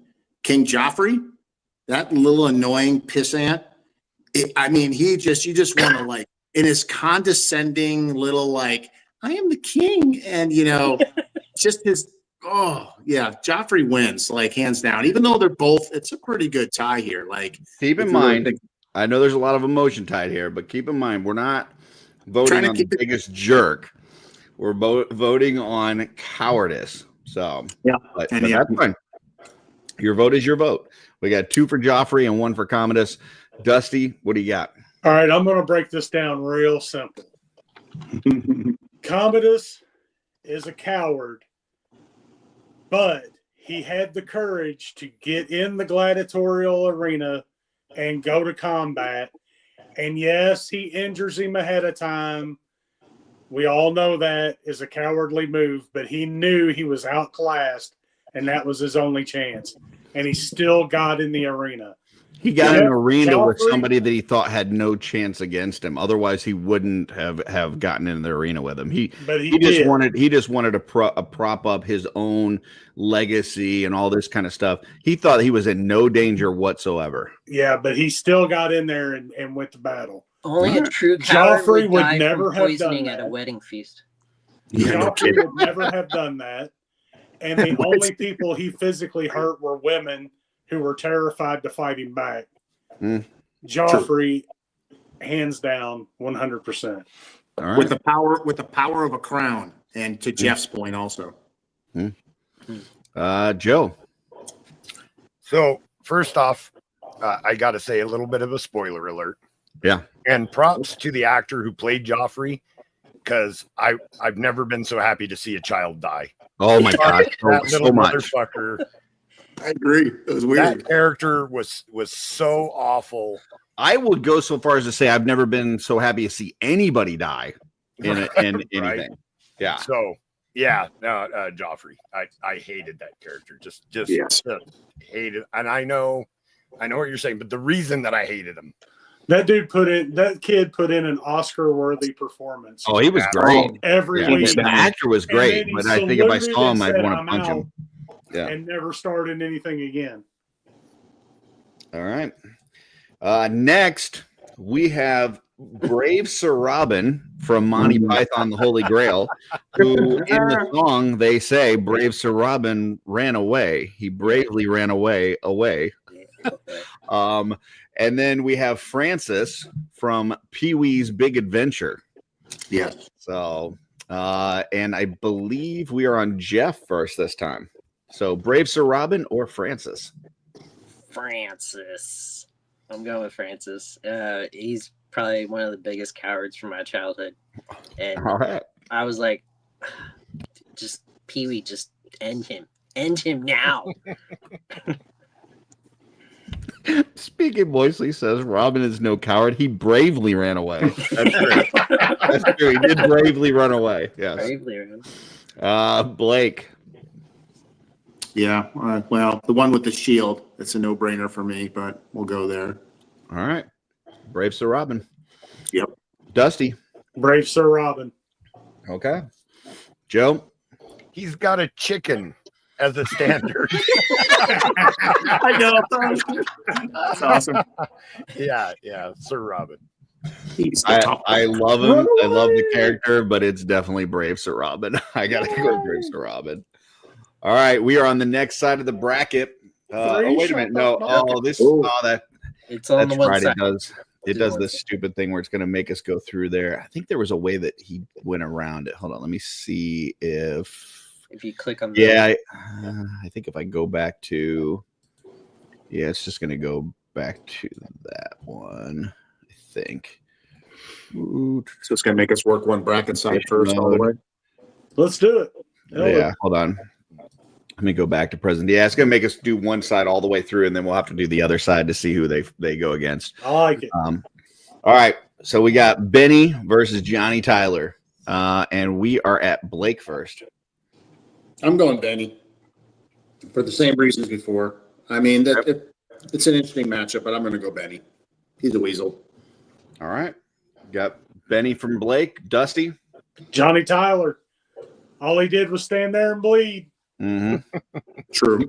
Yeah. Joe. I'm going Benny. He wasn't even really presented with a tough guy to chicken out. So exactly. He's like, oh no, it's bugs. Oh no, it's bubbles. I'm gonna go Johnny Tyler again. I multiple times in that movie backs down and he after puffing up his chest. So we are tied. Jeff, you are the deciding factor. Benny or Johnny Tyler? No pressure. Which one? Benny. All right. Benny moves on. Hi, Benny. Next. Hands down. I think this is going to be a sweep. Anybody not voting Robert the Bruce here? Robert the douche, remember. Jeff, you're not voting Robert the Bruce? No, I'm the odd man out. Okay, I think everybody else is. So unless Curtis, anybody says otherwise, yeah. I want to interject real quick. Terrence nailed it. I don't know if he's in this. I haven't looked yet, but Bill Paxton's character in True Lies, is he in this? He is not. Yeah. Oh, that guy is. Yeah. Okay. Yeah. The car salesman. The used car salesman. Yeah. Used cars. Yes. Yes, Jesse. Bigger coward. Yes. He says, the vet gets him wet. Ass like a 10-year-old boy. All right, Robert the Bruce moves on. All right, here we go. We've got Harry Ellis versus Upham. And we are starting with Blake. Imagine that. No, wait. We started with Dusty this time. We're going to end with not me. Yeah. Dusty. Up him. Up his. All right. Up yours. Go. Happy Hanukkah. Yeah. Upham. I got to go Upham. Yeah. Up him. Yeah. And Blake. Fill in the blank. I think you know it. Blake's the douchebag with the bullets around his shoulders that didn't even use any bullets. All right. And last matchup on this side, we got Joffrey versus Brave Sir Robin, and we are back to Joe. Yeah, I love Sir Robin, but I hate Joffrey. So Joffrey. I'm right there with you. But it's not who you hate; it's who's a bigger coward. I hate him because he's the coward. Yes. I'm gonna punch that kid in the face. I'll punch a kid in the face. I'm not scared. I'm gonna have to go Brave Sir Robin. I love Brave Sir Robin, but I gotta go with him as a bigger coward. Jeff. Joffrey. All right. 2 Joffrey, 1 Robin. Blake. Joffrey. 3 for Joffrey. Dusty. Joffrey. All right. Brave Sir Joffrey. Robin at least bravely ran away. He did bravely run away. Okay. We got this is the quarterfinals here on this side. We got Benny versus Robert the Bruce. And we're at me. This is a tough one. Man, I'm going to go Robert the Bruce. I was going to say, it ain't hard for Blake. Yeah, I'm going to go Robert the Bruce. Jeff? You have all swayed me, so I'm going to go with Robert the Bruce on this one. Blake? Robert the Douche. Dusty? Robert the Bruce. And Joe? Yeah, Robert the Bruce. All right. All good choices, my friends. Good job. All right. Oh, my You're God. right. Jeff, we got Joffrey and Upham. Upham. Okay. Upham all day. Every day. Blake hates them both. He doesn't know what to do. You want us to come back to you, Blake? No, I know Okay. it. All right. And here's why. It's the Marine in me. There is no way I can align with Upham.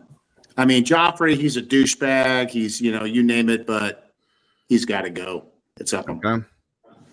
All right. And you said Upham too, right, Jeff? For sure. Okay. So 2 for Upham. Dusty? Go woke, go broke. Get rid of Upham. All right. He's out here trying to make friends. Joe? I'm not going with the consensus on this one. I freaking hate Joffrey. I'd like to see Upham shoot that kid. That's how much I don't like. But he won't. That's the problem. He can't. I know it is a problem. He'll let him walk right by. I will also go Joffrey, but it doesn't matter. We got enough, and Upham makes it. And so that means that the final for this side, which is going to just tear Blake apart. He's going to have nightmares about this tonight. And he's first. Blake, you have to decide. You're first. Robert the Bruce or Upham from Saving Private Ryan.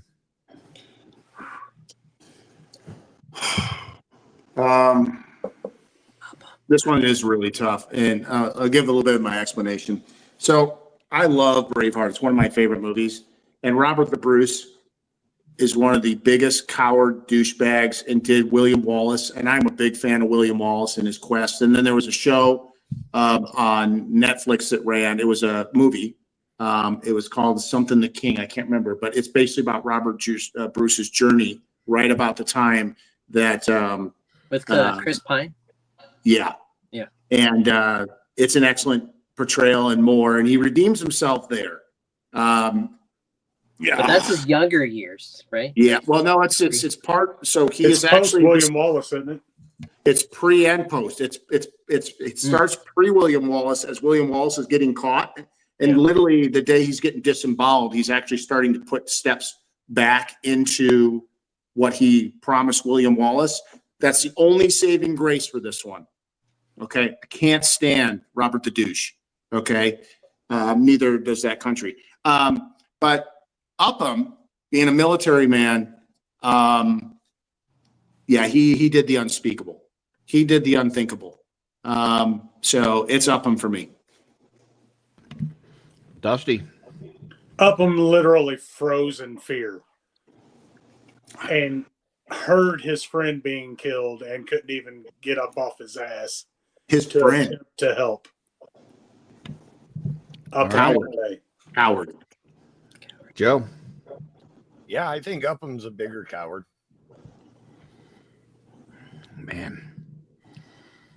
I gotta go Robert the Bruce. Like, I feel like it's not just like, I feel Upham's a coward for himself. I think Robert the Bruce is a coward for his whole country. Like he knew what was at stake, and he just was just a cowardly piece of shit. And anything that he does at the end of that movie to try to redeem himself is not enough. There's no redemption for that guy. I agree with you, Curtis. I just had to make a decision here. They're both shitbirds to me, and they can both. They are both shitbirds, and I've already been outvoted, so I'm not going to win this one. But I got to go with the Bruce. But Jeffrey, It's Upham. I was hoping he'd be on our bracket tonight, and I was going to tell you, hey, if there's one person that needs to be on our coward bracket, it's got to be Upham.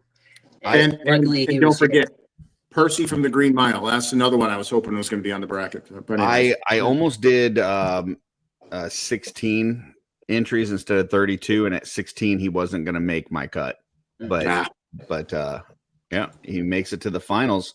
So now it's time to see the other side. We have got I believe it's Dennis Nedry from Jurassic Park, the first one, and then you got Cypher from The Matrix. And Jeff, you're first on this one. I'm going Cypher because he just messes everything up, and he screws with his friends again. Like he just doesn't want. He's completely screws them over. He'd rather have an imaginary world than have to deal with a difficult life. Yeah. He's true ignorance, and ignorance can be cowardly. Blake? Cypher all the way. What's his name from Jurassic Park? Got his from the spitting freaking. I mean, he deserved it. I like watching him get his ass kicked by a little dinosaur. So he got his. I'm good with that. But Cypher's got to fall. Or I mean, he is the coward. Excuse me. Okay. But Cypher got his too. He gets. Cypher did get his too. It wasn't painful enough, but yeah. But it wasn't. Yeah. Yeah. Dusty. So the guy from Jurassic Park here, I actually have a joke in my next "My Wife Is Going to Kill Me" promo for our friend Steve Bukaki in reference to this gentleman. But I am definitely picking Cypher. Cypher is the epitome of, not wanting to go to battle and defend what everybody believes in, and sells all of his buddies out to try and make a better life, even though it's not even a life, for himself. And the steak that's not really steak and doesn't even know what steak really tastes like. He wants to be somebody important. Yep. And you know what's really sad about this is I had those same glasses and I'm a shaved head guy. So like I feel really bad that I even kind of emulated any of that back in the 80s. Yeah. Because those glasses were the cool glasses to have back in those days. It's like, the glasses are cool. No doubt. Yeah. No doubt. And the shaved head, but I'm not Cypher. So whatever. But you wouldn't have that douche chin hair, would you? No. No douche chin hair. The tickler.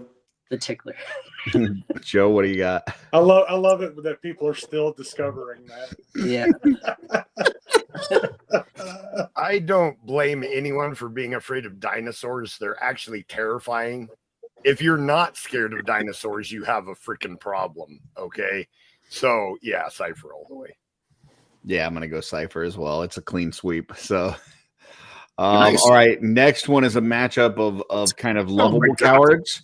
So we've got Courage, the cowardly dog, and then we've got Guy from Galaxy Quest. Both cowards, but I think both people like. So and let's see who finished that one. Was that you? I finished the last one. So it's my turn to go first. Yeah. Right. Yeah. Yes.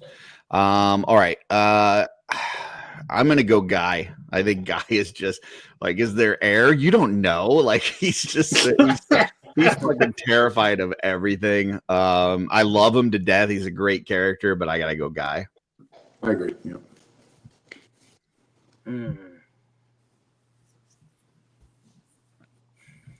Who's next? It's me. I'm thinking. Jeff, he's thinking. Because they're both like adorable cowards. Like, who can you choose? Yeah,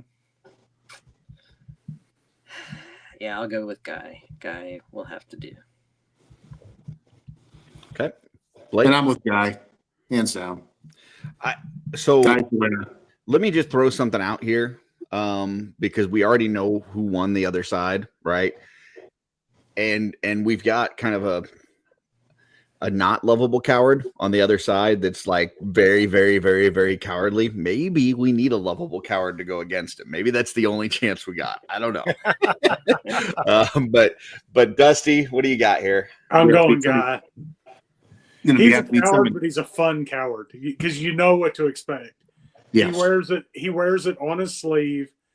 You don't expect anything from him because you know what you got. Mm-hmm. Agreed. All right. Joe. I am a huge Courage the Cowardly Dog fan. I think I've seen every episode, and he is a coward, but he overcomes his fear in every episode to save his family. He says, "The things I do for love," and he's an absolute coward, but he has enough love in his heart to overcome that. So I got to go with Guy as being a bigger coward. Guy moves on. Nice. Next, we have got the character with coward in his name. We've got the Cowardly Lion versus Peter Pettigrew, who turned his back on the Potters and basically, is kind of a Weasley character. So, and Jeff, I believe you're first on this one.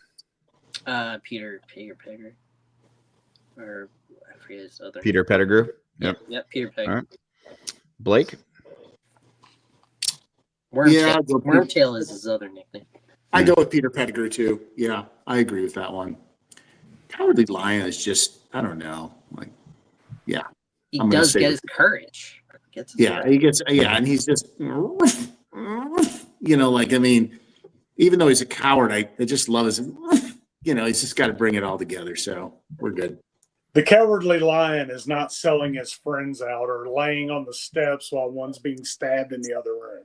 Yeah. Peter Pettigrew absolutely would. Yeah. So I'm going with PP. PP. Okay. All right, Joe. Cowardly Lion for me. I mean, he was scared of Toto, so He's a coward, but there's no doubt. But he figured it out. I think Peter Pettigrew is a bigger jerk, but I'm going to go Cowardly Lion as well. But it doesn't matter because there was enough votes for PP, and PP does move on. Next, we have Dr. Smith from Lost in Space versus the combination of Scooby and Shaggy together in Scooby-Doo. So we are starting with Blake. The Doctor. So I can't, no matter how scared they get Shaggy and Scooby, I like them. Like, they're great. I mean, Scooby Snacks, roll, Reggie, roll. You know what to expect with those two. Yeah, but I remember I grew up watching that show, and the Doc, he is a tool bag coward across the board, and all the way. All right, Dusty. The Doc. All right, Joe. I'm going Scooby and Shaggy.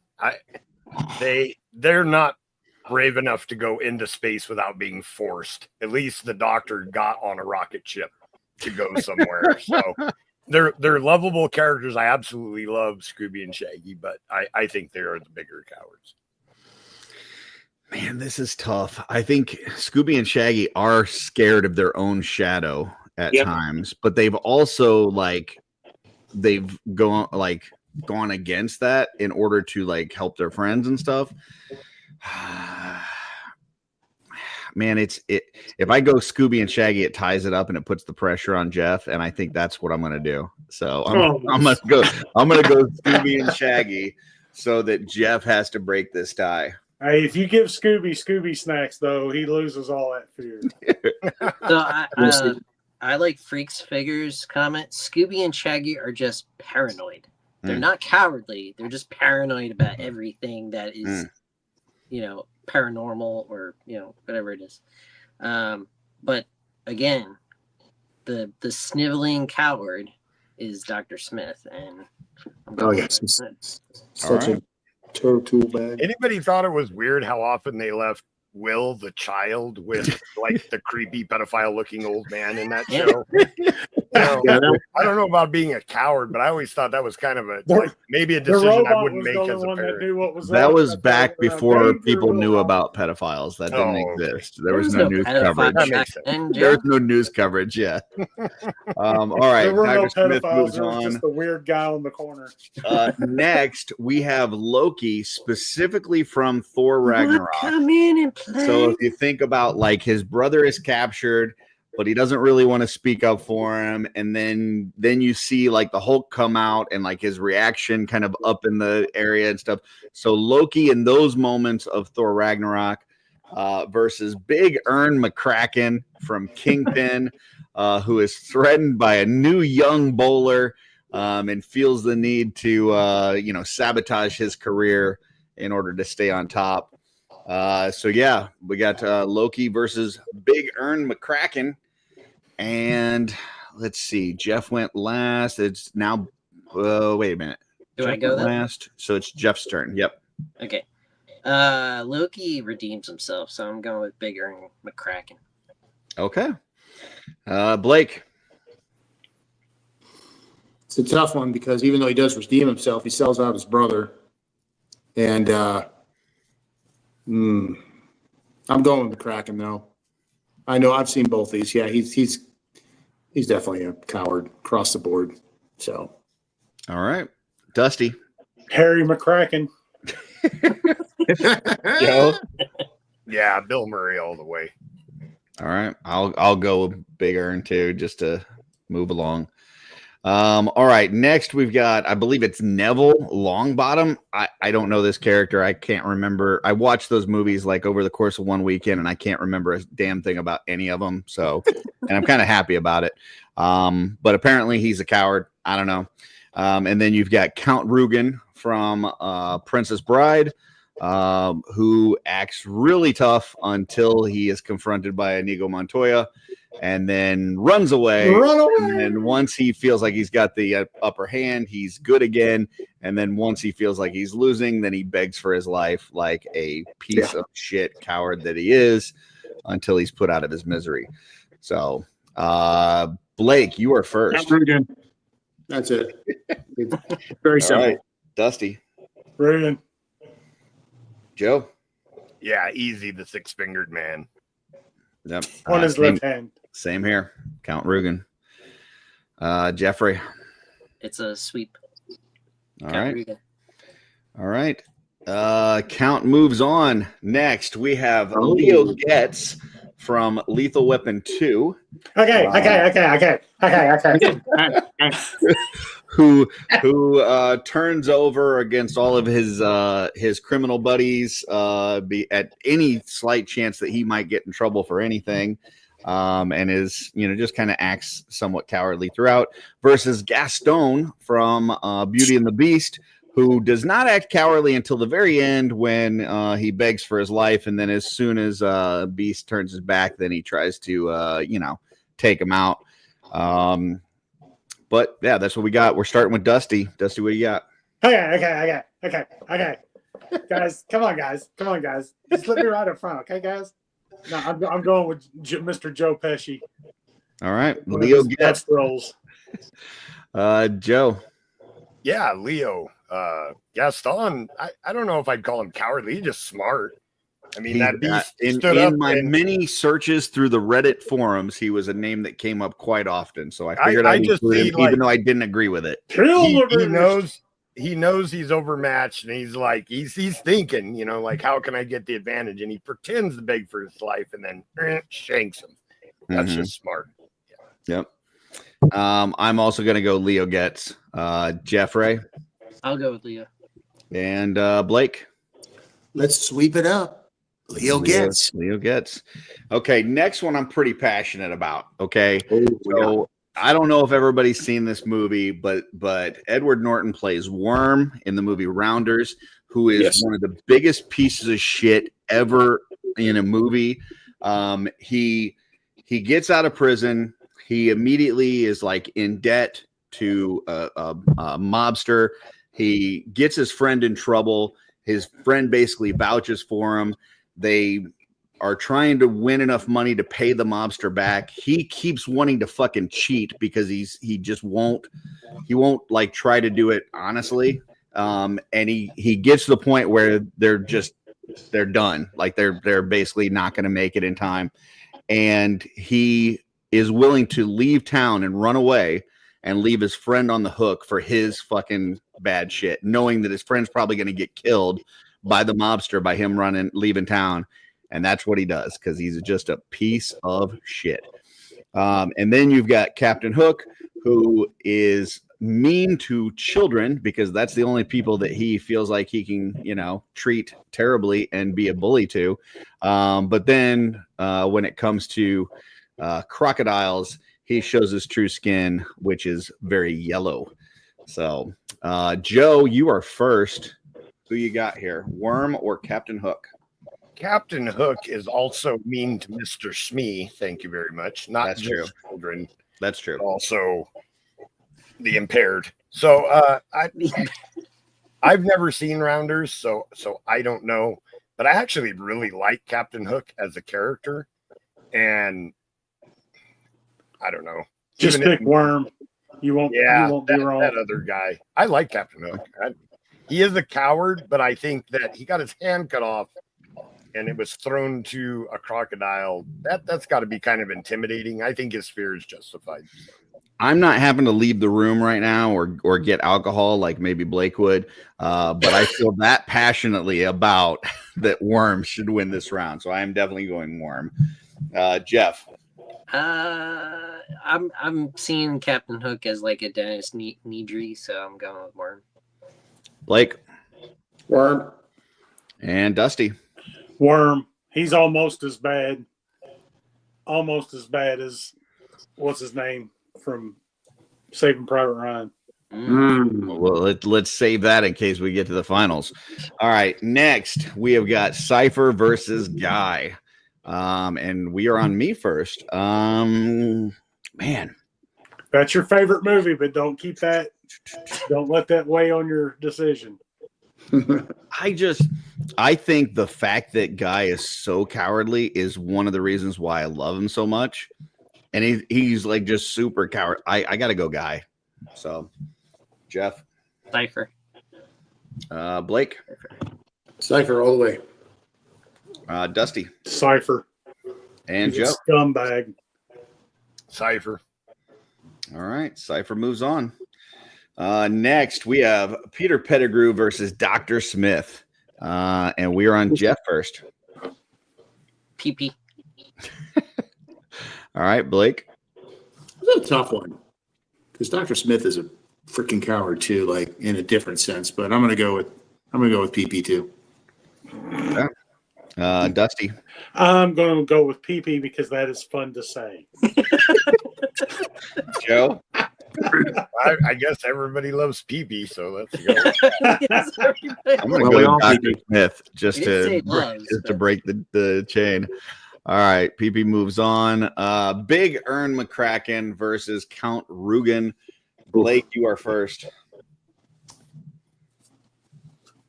McCracken. I'm going with McCracken on this one. Dusty. Rugen. Joe. The six-fingered man is a piece of shit. Yeah. Rugen is just like the fact that he's begging for his life at the end, like just, and runs away in the hallway, just runs away like drops his sword and runs away. Oh, yeah. I forgot about that. Yeah. All right, Blake. Or sorry, Jeff. Count Rugen. All right, yeah. Rugen moves on.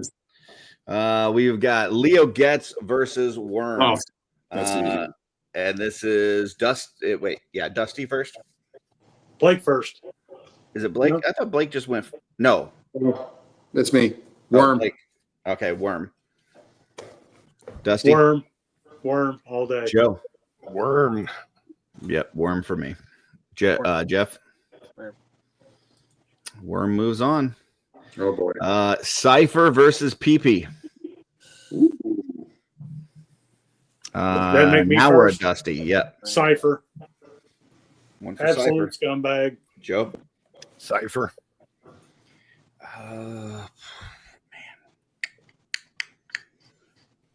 I think, yeah, I'm gonna go Cypher. Jeff, I'm going Cypher too. Blake, It's a sweep. Cypher it is. sweep it up. Next, we got Count Rugen versus Worm. Joe, you're first. The scene with Inigo Montoya where he tells him to promise him things, and the Count just, all that I says have and everything more. that he wants. Yeah. Yep. Yeah. Fuck that guy. Six-fingered man. Yeah, I as much as I am glad that Worm has made it this far, he cannot be the six-figure man would tell Inigo anything that he wanted to hear at that point, and the fact that he ran away. He's supposed to be this amazing swordsman, and he ran away from a sword fight. Yeah, no, it's Count Rugen for me. Jeff, What counts for me? all right, Blake, Tough one here, but I'm going with the Count on this one. I agree. Dusty.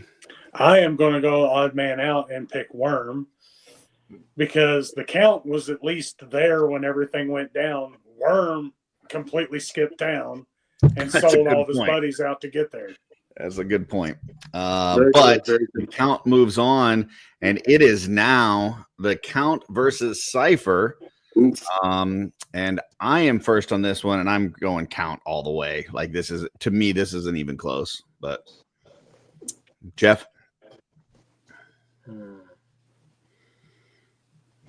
I'm going Cypher. okay, Blake, The Count. Dusty. I am going Cypher. Cypher sells his friends out. Oh shit, Sells his friends out to get what he wants. Joe, it comes down to you. Who goes to the final to face Upham? Is it Cypher or Count Rugen, the six-fingered man? It is the six-fingered man. Yeah. He's the coward, that the torture and everything that he does, like, because he's writing a book about it. Garbage. He's just trash. All right, here we go. It is the final round. And it would be Jeff first. Upham or Rugen. Who you got? This is so difficult. Not for me. This is easy. Not for me either. Well, I know what those two are going to pick, so I'm going to pick the up. No, Do what you got to do, man. we're going up them. Going up 'em. All right, Blake. Up. All right, Dusty. Up him. Joe. His friend is literally getting killed by a knife on the other side of a wall. He has a loaded rifle in his hand and can't even get the strength or the courage up to walk around the corner and shoot a knife wielding fucktard with a loaded rifle in his hand. Cheers. Cheers, Dusty. All right, Joe. I don't know.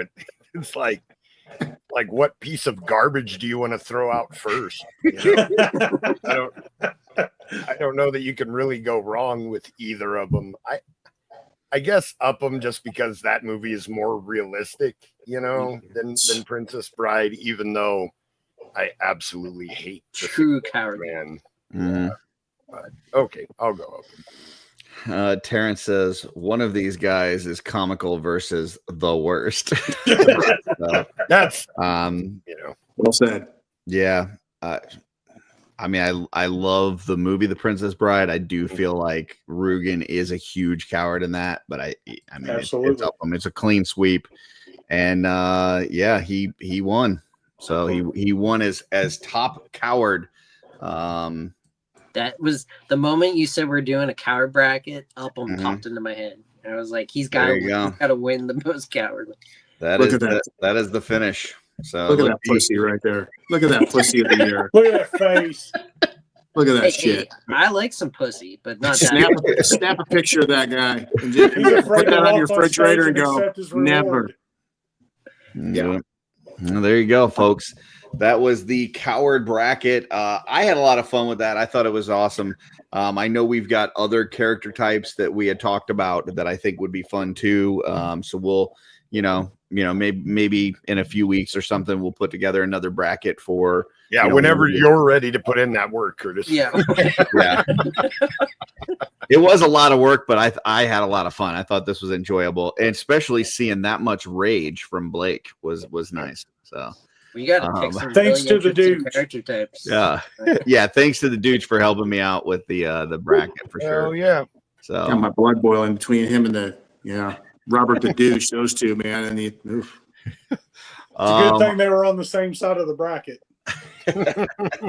Yeah, nobody else would have stood a chance. All right, next we're gonna go to This Week in Theaters. This is where we time travel back in time and we go into the movie theaters on a certain year on this date, and we can see any of the movies that are at the theater on that particular day in that particular year. I am putting in the years. I will share my screen.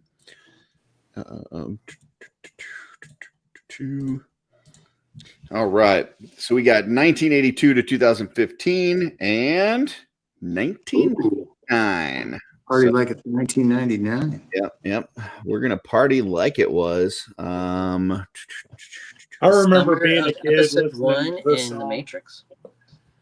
I remember being a kid listening to Party Like It's 1999, thinking the future was going to be full of lasers and chicks in plastic outfits and stuff. And now when I hear that song, it's just like, I want to party like I don't have any children. I remember thinking about that sounds very far away. Like 1999 seems so much like the future. Like you'd watch Conan O'Brien, he'd do the in the year 2000,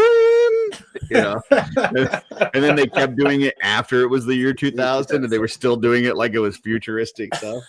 All right, here we go. So we are looking for July-Vember 11th. Here we go. Summer movies in 1999. Here's where we got. Number one at the theater that week was American Pie. Nice. 4 teenage boys enter a pact to lose their virginity by prom night. Stifler. Number two that week was Wild Wild West. The two best. It was a number 2, all right. The two best special agents in the Wild West must save President Grant from the clutches of a diabolical, wheelchair-bound, steampunk-savvy Confederate scientist bent on revenge after losing the Civil War. It also has a giant robot spider that was supposed to be in the Superman movie that was supposed to be directed by Kevin Smith, which he did not want in the movie, and they ended up putting it in this movie. So, no, Tim Burton was going to direct it. Kevin Smith wrote it. No, Kevin Smith. They were trying to get him to do it, but because that's the one that was going to have Nicolas Cage, right? But it was Tim Burton directed. It was Tim Burton. It was a Tim Burton movie. Gotcha. But it never happened, anyways. Right. Next, we've got Big Daddy. A lazy law school graduate adopts a kid to impress his girlfriend, but everything doesn't go as planned. Imagine that adopting a kid just to impress a girl doesn't go as planned. Huh. Interesting. Next, we've got Tarzan, a man raised by gorillas. Is this Dylan? Must decide where he really belongs when he discovers he is a human. It is. That all sounds like Dylan, except for the raised by gorillas part. He just wants to be one. Next, we have Star Wars Episode 1, The Phantom Menace. 2 Jedi escape a hostile blockade to find allies and come across a young boy who may bring balance to the Force, but the long dormant Sith resurface to claim their former glory. Next, we have The General's Daughter. When the daughter of a well-known and well-respected base commander is murdered, an undercover detective is summoned to look into the matter and finds a slew of cover-ups at West Point. Then we have Austin Powers, The Spy Who Shagged Me. Dr. Evil is back and has invented a time machine that allows him to go back in time and see movies from the past. Oh no, wait, that's what we're doing now. Travels back to the 1960s to steal Austin Powers' mojo, inadvertently leaving him shagless. I've lost my mojo, baby. Mm-hmm. It's kind of nutty. One of my favorite scenes in movie history is Austin Powers on the golf cart stuck in the hallway. Yeah. Let's see. South Park, bigger, longer, uncut. When Eric Cartman and his friends go to see an R-rated movie, they start cursing, and their parents think that Canada is to blame. Oh my god, dude! No. Next, we have Kick your Arlington Road. Man begins to suspect his neighbors are not what they appear to be, and their secrets could be deadly. That's a good one. And last but not least, maybe it's least, I don't know. Summer of Sam, Spike Lee's take on Son of Sam murders in New York City during the summer of 1977, centering on the residents of an Italian-American Northeast Bronx neighborhood who live in fear and distrust of one another. So, Like they say, forget about it. Forget about it. So those are the 10 movies at the theater for that week. People in the chat, if you want to throw out your ideas of what you would want to see, go ahead and do that. Here, we're going to start at the bottom like normal, and we're going to go to Dusty. Dusty, what are you going to see? Oh, I am a Star Wars guy, and I would love to say I'm going to see episode 1, but I am not, because I went and seen episode 1 when they re-released it in 3D, and I actually fell asleep during the movie. True story. I hate to admit it as a Star Wars fan. But Wait, why did you fall asleep to it? Was it because of the 3D? No, I was thinking that would, make it even more interesting, but it's just kind of a, good, because I worked on the 3D part of that movie. So yeah, it's kind of a long drag in the beginning. For Dusty, it was a 3Z. Yeah. So Z. I am actually going to go see a movie that nobody else will pick, and that is Wild Wild West. Because I could watch Will Smith and the guy in the wheelchair, forgive me for not knowing his name off the top of my head, just annihilate each other with insults. Racial going one way, handicap going the other way. It's pretty funny. Oh my God, dude. I will cackle laughing just watching that banter. Yeah, Prejudice is awesome. Yeah. Blake, what do you got? I'm going to start out with the same thing. I'm a huge Star Wars fan, but I'm not going to see episode 1. It's just not going to, didn't work for me that way. Arlington Road's actually a really good movie. And I don't usually go to movies, especially if we're going to go back and look at this one for comedies. I save those for like at home or something like that. I wouldn't go to the theater watching a comedy. So I am going with a movie that I saw originally on TV that I'd love to go to the theater and see. And I've actually watched this movie 3 times. The General's Daughter with John Travolta is an excellent movie. There is a little bit of everything in it. He plays an investigator on a murder. Well, it's a little bit more than that, but I'd highly encourage a lot of people to go see this. If you've never seen General's Daughter, it's a thriller. Fantastic movie. It is. It's absolutely excellent. And I'd like to see it on the big screen because I saw it on the TV the first time, second time, and third time. So General's Daughter all the way for me. All right, Jeff, you're up. I keep the big screen for some spectacle stuff, but there's not anything on here that I would want to see on the big screen that's a popcorn movie. So I'm actually going to see Summer of Sam. I think that's the one with what's his name? I can't remember the name. It's a Spike Lee joint. Yeah, Spike Lee. Yeah. And I like Spike Lee's John Leguizamo as Vinny. I've seen a clip from that movie, and I've never seen it all the way through. So I'm picking Summer of Sam. Nice. All right. I am not the hugest Star Wars fan. Like I don't typically just watch Star Wars movies at home and stuff. But if you walk into a theater and there's a Star Wars movie playing, you watch it. Like it's too much of a big screen event to not see it. And if I'm going back in time and I'm walking in a theater, there is no other movie on this list that I look at and say, this is a big screen event that I've got to see other than Star Wars Phantom Menace. And you know what?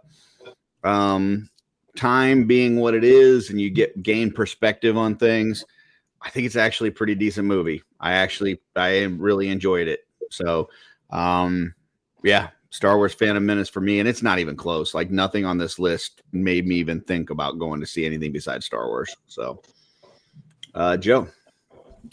Well, I'm a big comedy guy, but I think there's so many good comedies on this list that they actually work against each other. I don't think I could pick just one. I hate to agree with Curtis, but I'm gonna go see the Phantom Menace. I loved the Darth Maul's presentation in this movie, from his cool spaceship, his really cool freaking spy bot, his speeder, the double-bladed lightsaber. The fight scene with him and Qui-Gon and Obi-Wan. Oh, yeah.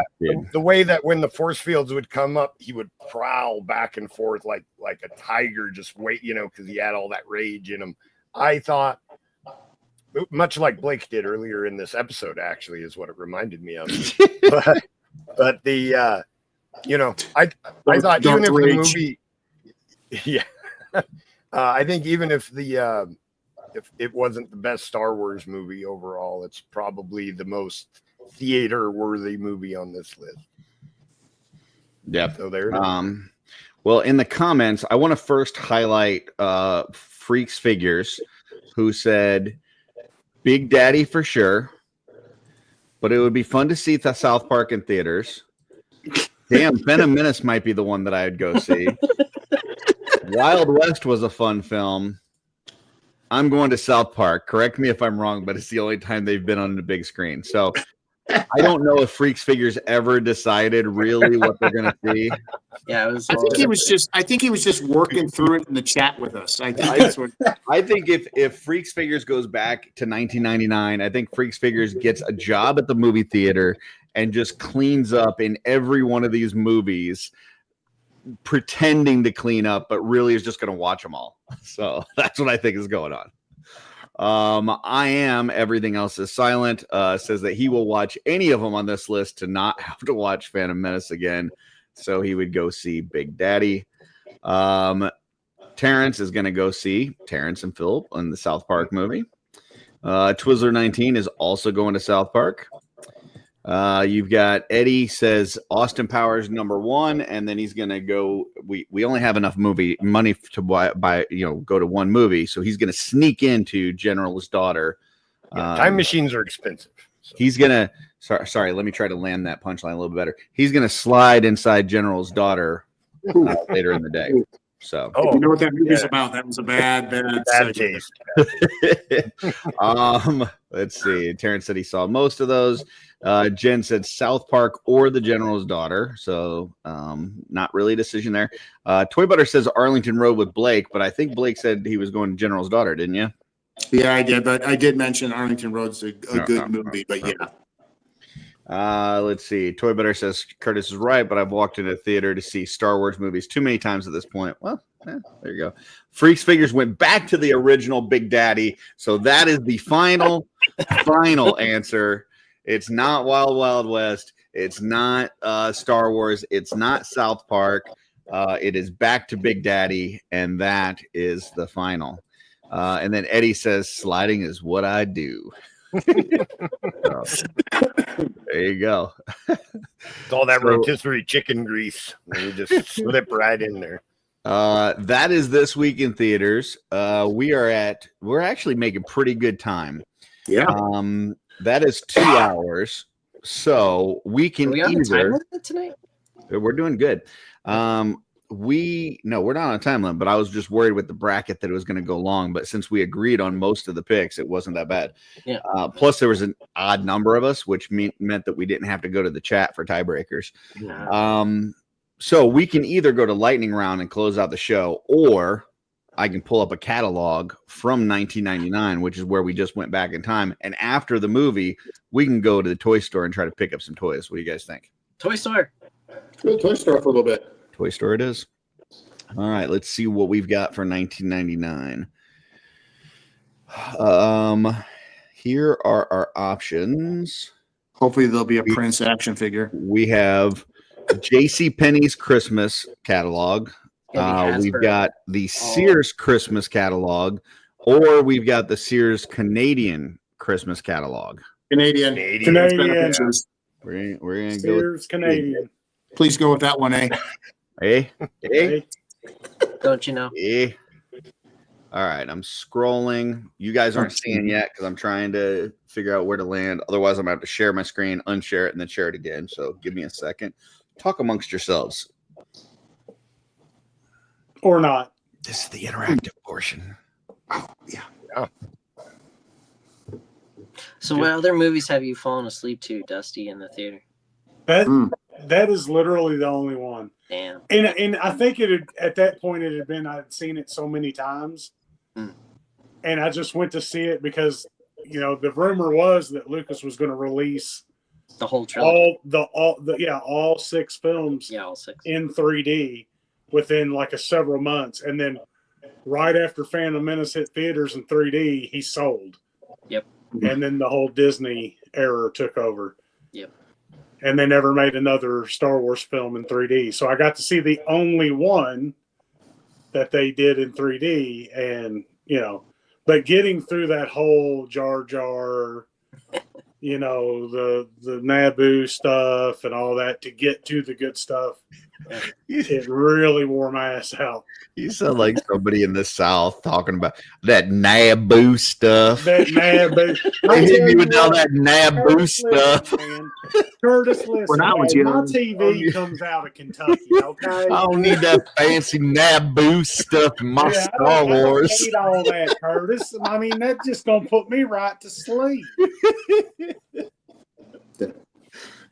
That damn Jar Jar, man, he wasn't good for nothing.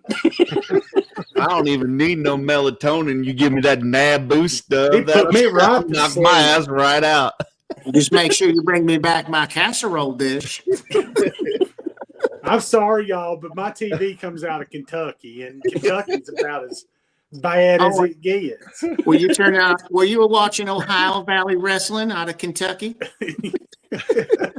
Little OVW. All right. Well, we know that we've seen a couple of these now where we've gone to This Week in Theaters, and then we go to the catalog, and we typically will see a crossover, right? Where you see some of the movies have toys, right? Well, obviously we're going to see some Phantom Menace stuff. So, so definitely here I'm we going go. to see some General's Daughters toys, because if we do, it's not good. That's not supposed to be in a toy gallery. No, that's at the local adult store. Yeah. We have got, first off, Jar Jar. movie Jar scene Jar. with 3 figures, which is Jar Jar, Nice. Anakin, and Sebulba, for $34.99. Don't forget Anakin. Did you say Anakin? Yeah. You said Anakin. I did, didn't I? I thought I Yeah, did. you did. We got a flash speeder. We've got, I'm a person, and my name is Anakin. the stop vehicle with the battle droid is pretty cool. They name that after my girlfriend says that to me every time I make a bad joke. She says, just stab. We got Darth Maul with the speeder, $22.99. That seems expensive for. That was a 12-inch figure, Curtis. That's Okay. that's Oh, wow. Canadian. Yeah. That's Canadian Gotcha. money. It's like Oh, it is $2. Canadian money. It's like free. It's What not the real. hell is this with the fucking lightsaber coming out their ass?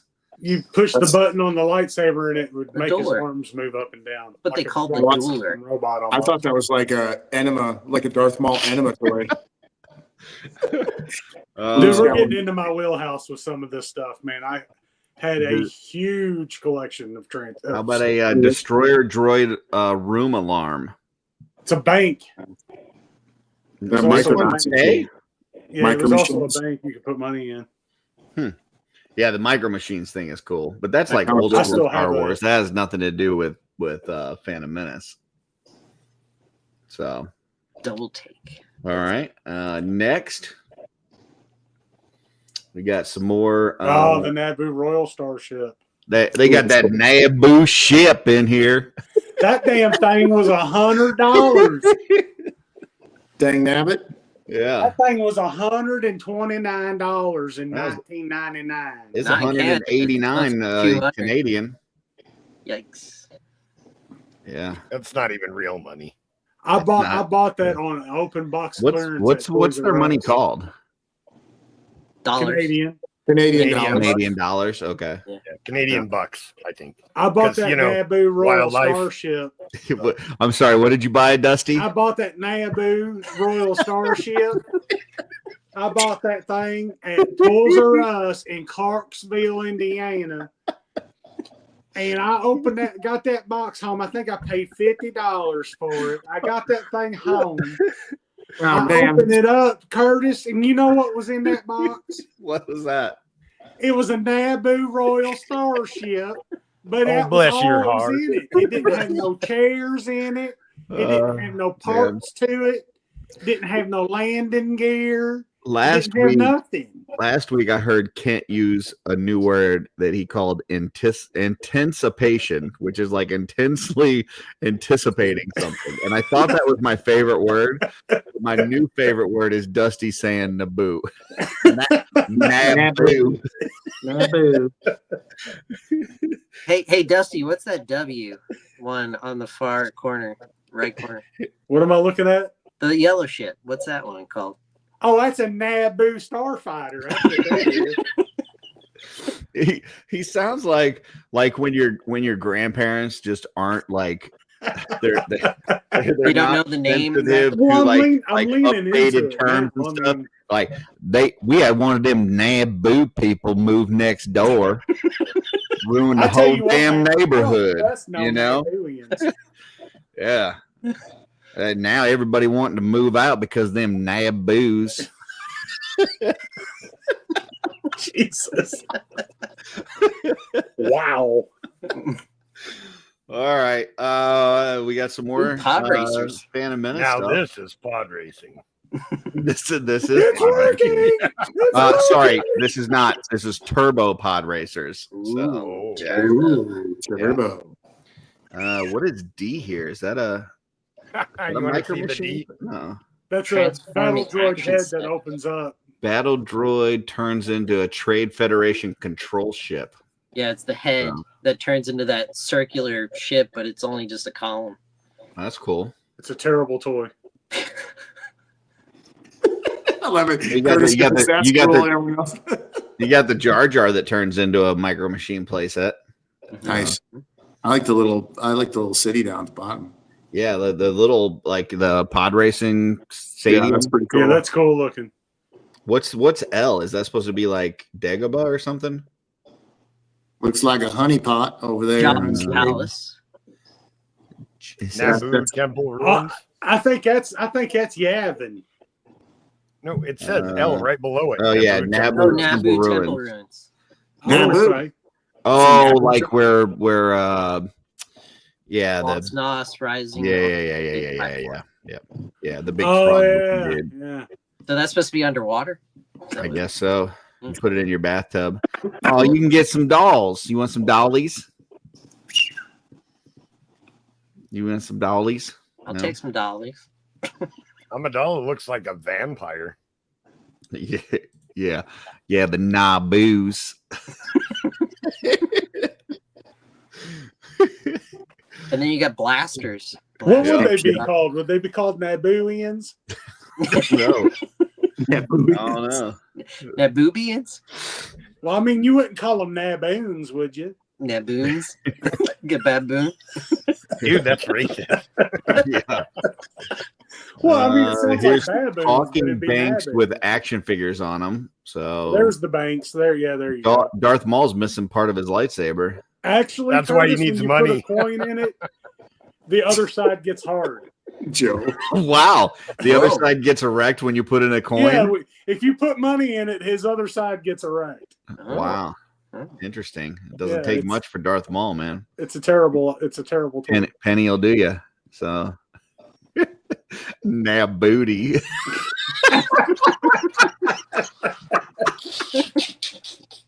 that Princess Amidala with that nab booty shaking it around. Jesus. Hold on, let me get it together. Hold on. I'll work that into a sentence. Hey man, you seen that Princess Amidala down there? Got that nab booty out for everybody to see. Oh gosh. All right. Let's see. What is this R2 thing? What is this? 3D. It looks like a 3D puzzle. 3D puzzle. Okay. And J is a Jar Jar Binks 3D sculpture puzzle. I had a Darth Vader one of those, man. Those things were a pain in the ass. That Trade Federation tank looks pretty fucking cool.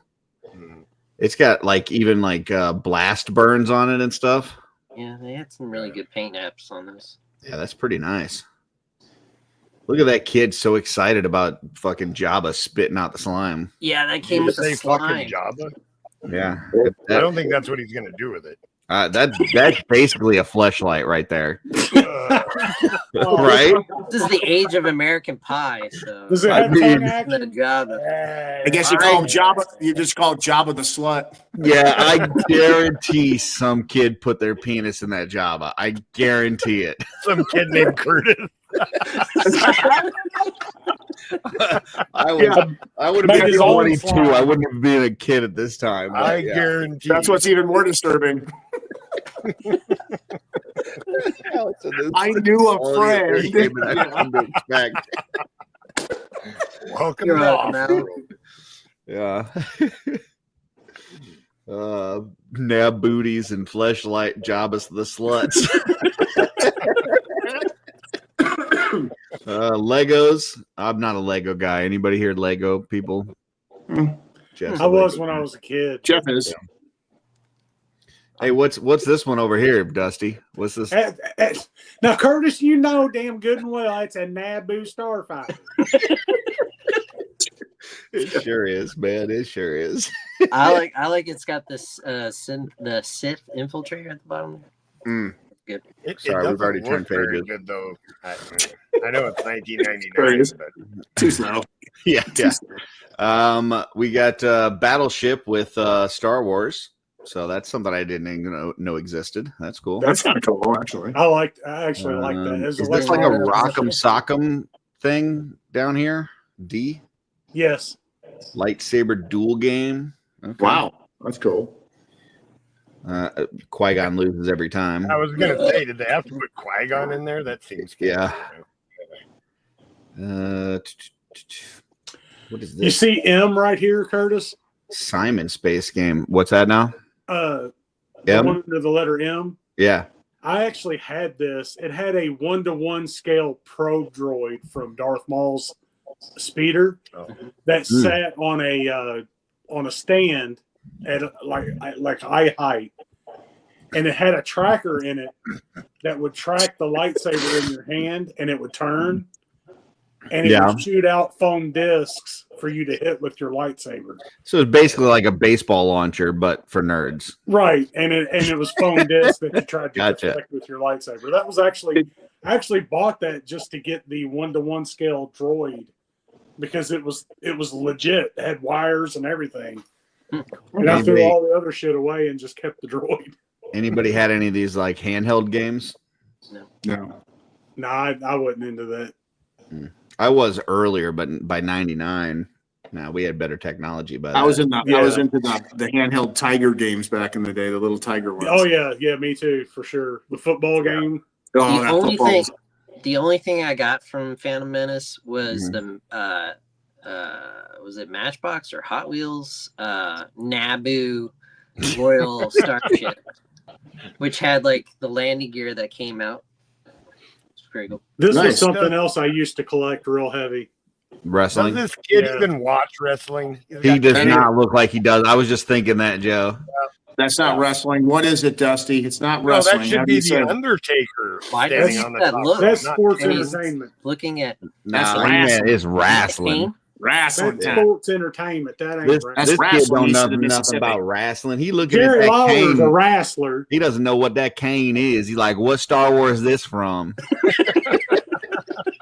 Now, Is that Darth Curtis, now, damn Maul's it, bigger everybody brother? down here watches wrestling, okay? This Oh, kid yeah. didn't. He's up in Canada. This kid had no idea. If it's not Bret Hart, he has no idea what it is. But why is Yeah. he looking at the figure like, yummy? I don't know. He's man. looking at that figure like, yeah, I watched Bret Hart beat this dude. They had a truck transport with race car. Okay. With WWF on the truck, notice. Yeah. Steve Austin room guard. Motion activated with over 30 phrases. Oh, hell yeah. I mean, it's for kids, so it probably was very censored. I don't know. I kind of want that right now. Keep my kids Pick up the damn phone. What is 8x10 autographed photos of wrestlers? Nice. $20 Bucks. each. Yeah. Scam. Oh, Probably that- and Santa suggests these VHS movies in 1999. VHS.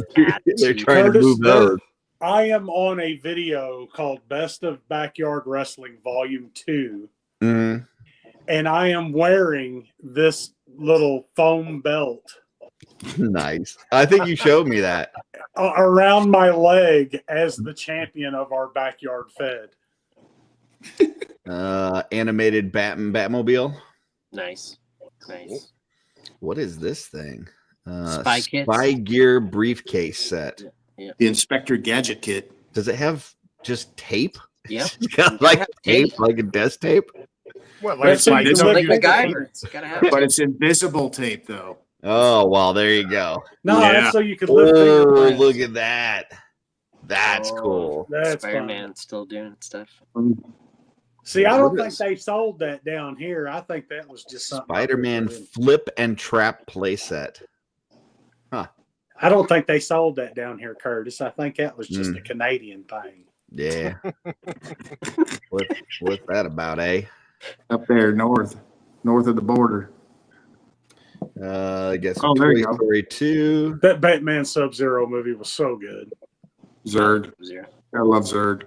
So much better than Batman and Robin. Mr. Potato Head. Mrs. Potato Head. and Mrs. Potato Head. So this is Toy Story 2. Toy Story 2. And talking Mr. Potato Head with remote control. So, yeah. I saw somewhere that Mr. Potato Head is Yeah, the toy. best-selling toy of all time. I could see that. Yeah. Beast Wars. Little Beast Wars. Where's Dylan at when we need him? Well, we got Alan here. Love Beast Alan might appreciate some Beast Wars with the gorillas and whatnots. This is the trans metals where they were getting really weird. We don't care what they identify as. Yeah, well, So, they are. They can Yeah. actually change their identity. Not my Transformers. Not an identity, it's a gender. my Transformers are staying the way they came out of the box. That's The right. The way God intended them. Shit. Not like them naboos.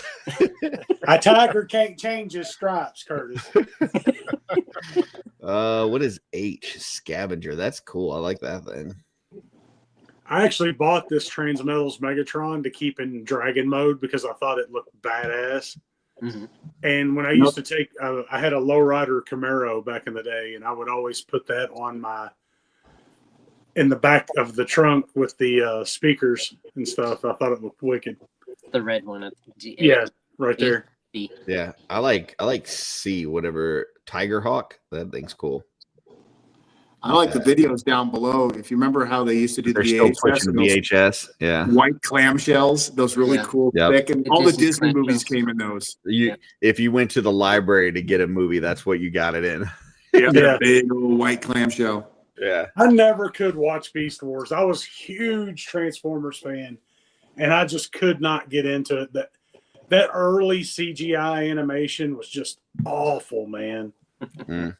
I hated it. I liked the Beast Wars series. I thought it was fun. A lot of people do, and I still to this day cannot watch it. Animorphs. Oh my gosh. It did come out, Freaks Figures. Spawn did come out, but unfortunately, I don't think Canada's got it in their Christmas catalog. What is this? If we got time, we might look at the American one. Shadow Raiders? That looks cool. Yeah. Oh, that was another CG series at the same time. Beast Wars. It was. I never heard of Animorphs. that. That's pretty awesome. It's a multiple planet war series. I like them. I like them. Oh, okay. Sorry, you're too late. Right. Yeah, You're too okay, late. you're Let's too late. want to talk about Tonka. You're not too late for Tonka. Well, I don't What is think this? you want to talk about Tonka either. I don't either, but Santa suggests it. So Why has he got his like crotch out? every picture of Santa suggesting stuff has been like this. He's got his back arched Well, back. think about Santa what he suggests says. yoga. Think about what Santa says. What does he always say? Hose, hose, hose. You know? That's why he's always I don't leaning think you forward got that at right. the pelvis. We got air hogs. That damn Santa's horny. He's remote leaning forward at the control pelvis. He just had done big old We got pervert. Hot wheel bullshit. Nobody gives a fuck about. Come down chimney and put stuffing in your stockings. more. He's kind of creepy. Construction I stuff. Nobody always cares wanted one of about. these and never got one. You got, what do we got here? Half Air vectors. I don't know what this is. They're half price though. Army figures. Cool. Star Force Lunar Explorer. That's kind It's of all cool. like the That's knockoff fun. stuff. And then spaceship playset. All right. I want that Alright. spaceship playset. These are the toys you got at the Kmart back in the day. Those are the ones. They're Yeah. creative in Canada. So Air Vectors is like a knockoff mask. Okay, I like that big black transport bird. I think that's cool. You like a big black one? Yeah, big black bird like that. Yep. What about That the one? thing's got a What about the cannon. one here that That's my says bird. Marines on it right here? Yeah. Let me explain to you. I've flown in those. Yeah, no, I don't want a fucking toy of that. That's called the CH-46. Chinook. Wrong. And when you get it, and when you get into a helicopter and you don't see hydraulic fluid everywhere, get out. That means it's dry and it's going to go down. That's what she said. Mhm. It's dry. You got to get out. K is an inflatable speedboat with twin outboard motors. Of course, Steph nailed that one. Steph's all over that one. Big black. Chopper Patrol. That looks kind of cool. It looks like a better version of Airwolf. That show was horrible. Oh, here you go. Mr. Good. NASCAR. Get old number 3. Kick the Dale stars and light the fires. Yep. Dale Earnhardt. Yep. I'm about to watch me Praise some Dale Dale. Earnhardt. I ain't about that Naboo stuff. I'm gonna watch me some Dale. Didn't that kid die in a wreck? Praise his name. Praise the Dale. That's too soon, Joe. Too soon. Oh, damn it. Would you say Joe hit the wall? I said, didn't that kid die in a wreck? Yeah. Jesus. Too Oh, come soon. on. That's what you guys are going to draw the line on? Okay, this is cool. I like this. Oh Deluxe yeah, this electronic is all. castle This is all playset. here right here. Early Is that the new- Imaginext right here. Yeah, Is that the new Mythic Legions board game? it might be. That's It looks That's cool. it. I don't know, That but that kid's kid so is pretty happy. excited about it. So Yeah. happy. I like the little cabanas there from the different. Did you guys ever play a game? It's called crossbows and catapults. Did you ever play Yes. Yeah. that? Dude, I love that fucking game. Yeah. Where you That's it. you build the tower and stuff, and then the other person had to try to knock your tower down with the fucking catapults and shit. You like had those little discs that you would like shoot across the room. Yeah, it was the earlier version of Angry Birds. Yeah, basically. Yeah. Freaks Figure says, wonder what all this stuff's going for on eBay now. Probably a lot. So, yeah. Is that Is that young young Jesse? There's your thumbnail right there. Apparently, Todd, Jesse yeah. looks a lot more like Van than I thought. So Apparently, Jesse Jesse looks a lot more like Van than I thought. So I Jeff, don't know. there's your thumbnail right there. Throw a beard and some What the hair fuck on is it. this? See-through glow dino playset. Oh my God, Curtis! Look, even the elves is leaning forward at the pelvis. Includes 4 take-apart dinosaurs with snap-on see-through bodies and glow-in-the-dark skeletons, as well as 6 glow-in-the-dark figures. Is that Isn't that actually just the first, dinosaur ghosts? Dusty? Is that actually the first dick in a box by the elf right there? Dick in a box. Now, well, look, I ain't looking in it to find out. I'll tell you that. What's he doing with the candy cane there? It's a dick in a box. Oh, shoot. Yeah. First You documented keep your proof of dick it. away from my box, sir. Show is Thank off you the very rails. A bunch of car bullshit that nobody cares about. Bullshit. We cared about Dale Earnhardt. Car bullshit. Or carbo shit. Matchbox. Oh, that's actually kind of cool. Those are That's kinda- fun right there. Look at that. That's those are awesome. fun. Place What's that it. thing? What is What's this? K? What's K? Mission Bravo K Armored Cruiser. Ooh, Yeah. I like that. Yeah, That that's looks kind of cool. like a cross between a Humvee. Ooh, look at L. Deep Sea Explorer. Dude, why didn't they have stuff like this when I was a kid? Because you weren't in Canada. Damn. I think it's You pronounced Canadian. They thank probably you. did. My mom Canadian. just never Yeah, showed Canadian. it to me.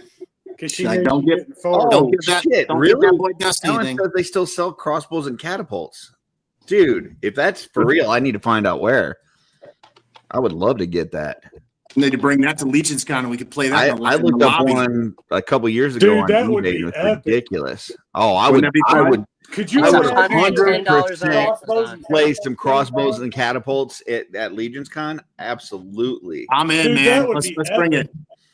If That they big Crossbows and did, Catapults Fortress War for $110 on Amazon. what now?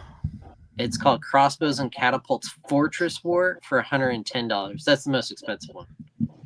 Is that new or is that the vintage thing? No, that's new. Hmm. Vintage on eBay is $175. Hmm. And there's a ballista and a catapult and 6 discs for $25. I say Alan, kid. let's scrap the whole mythic RPG game. Let's forget about that. And let's just put out a new crossbows and catapults with Mythic Legion branding on it. And let's just go from there. Next time we play, Curtis is going to pay for that. Let's start the Kickstarter. Not if I deal with AI Joe. Who's AI got Joe seed hates money? that too. Let's all chip in seed money and get the Kickstarter Titanic. rolling. Anybody want the RMS Titanic? No, but I want that Panzer down there. Hmm. I want that tank. That thing's cool. It's German. Oh yeah, sorry. Z Germans. Well, doesn't matter. They made some pretty cool tanks though. Babylon 5 space station kit. That's what this thing is that looks like a gun. What? Yeah. That looks like one of them I've never French understood explorers up Babylon there. 5. I'm a huge sci-fi fan, but Babylon 5 never understood. All right. Next, got some more Lego. We're back to Lego. We left and came back. No, I will that's say the though, fake shit. there No, that is are true. a lot of toys in this catalog for this Christmas. I mean, It's a Sears catalog. You could ooh, look at the pocket rocket. The Adventures blimp. Okay. Yeah. Zeppelin. Air Zeppelin. Ooh, that's cool. Chrome. What's that? Chrome No, that okay. was the Lego stuff I was into. That space, those space sets. Lots this of cool one with the parts. drill on it. That's kind of cool. Yeah, lots of Say cool Rock parts in there. Raiders. Rock Raiders. Yeah. It's funny that vehicle at the Did they bottom really with have the to drill raid on it. them? Was somebody else Mhm. competing for the That rock? one looks like the movie. Remember the movie when they go to what's it called? Where they go and beat up try to drill a meteor. It looks like that same thing that they built. Armageddon. Armageddon. Armageddon. Yeah, it looks like the same vehicle. Oh yeah. I don't want to close my eyes. It's got the same cockpit. Like Yep. Yeah. Say your grace now. When he catches him with his daughter, I love that scene.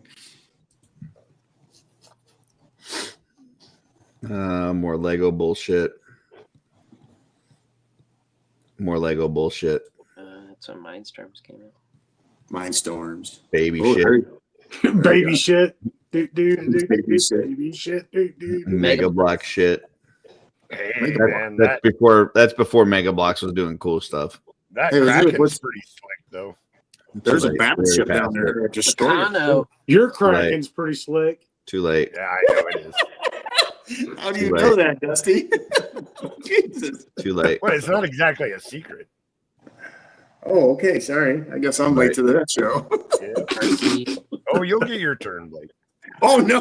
I don't want my turn up to see your slick Kraken. Hey, if you ever seen a chair after Joe sat in it, that's why you know it's not a secret. Snail trail. God. So let's see. That was the Sears Canada. So we'll go to the JC Penney, which does not have a Canada.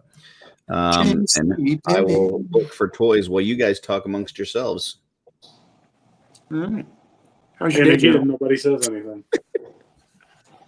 This is the interactive portion. Why does Cosmic Blakey's. Jack look scared right now? Blake, I'm gonna need the set for this. You got them all. No, I the gotta have connector set. The connector set. Oh, the connector one for I know, and I've been watching it online. It hasn't come down. It's still like $70-some bucks. It's ridiculous. The bad thing about that is it comes with all the vehicles too, and I don't need those. I already have them. Yeah, that's the only way you can get it right now. I'm sure it'll free up here soon. Patience is a virtue. My snow serpents, patience. Damn, that is a good steal. How Dude, tall is I it? almost went heavy down a classified road on Amazon I- Prime days. I had like 10 figures in my cart, and I ended up taking them out. How tall is that Devastator when it's put together? With the Blakeys, Yeah. I think he's like. I think they said it was 7 inches, 7 inches. Yeah, 7. 13 centimeters.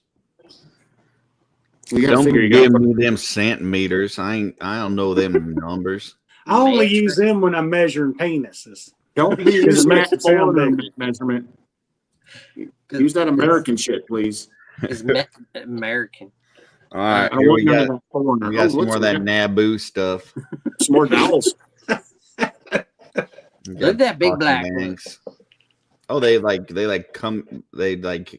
I was gonna say come together, but they may do it at different times. I don't know, but they attach with one They- another. Well, yeah, you set them side by side, and it looks like he's fighting them both. of Yeah, them it off. says it's interactive with one another. So wait, Yeah. does Darth Maul erect towards Qui-Gon in that? Yes, one? he does, Okay.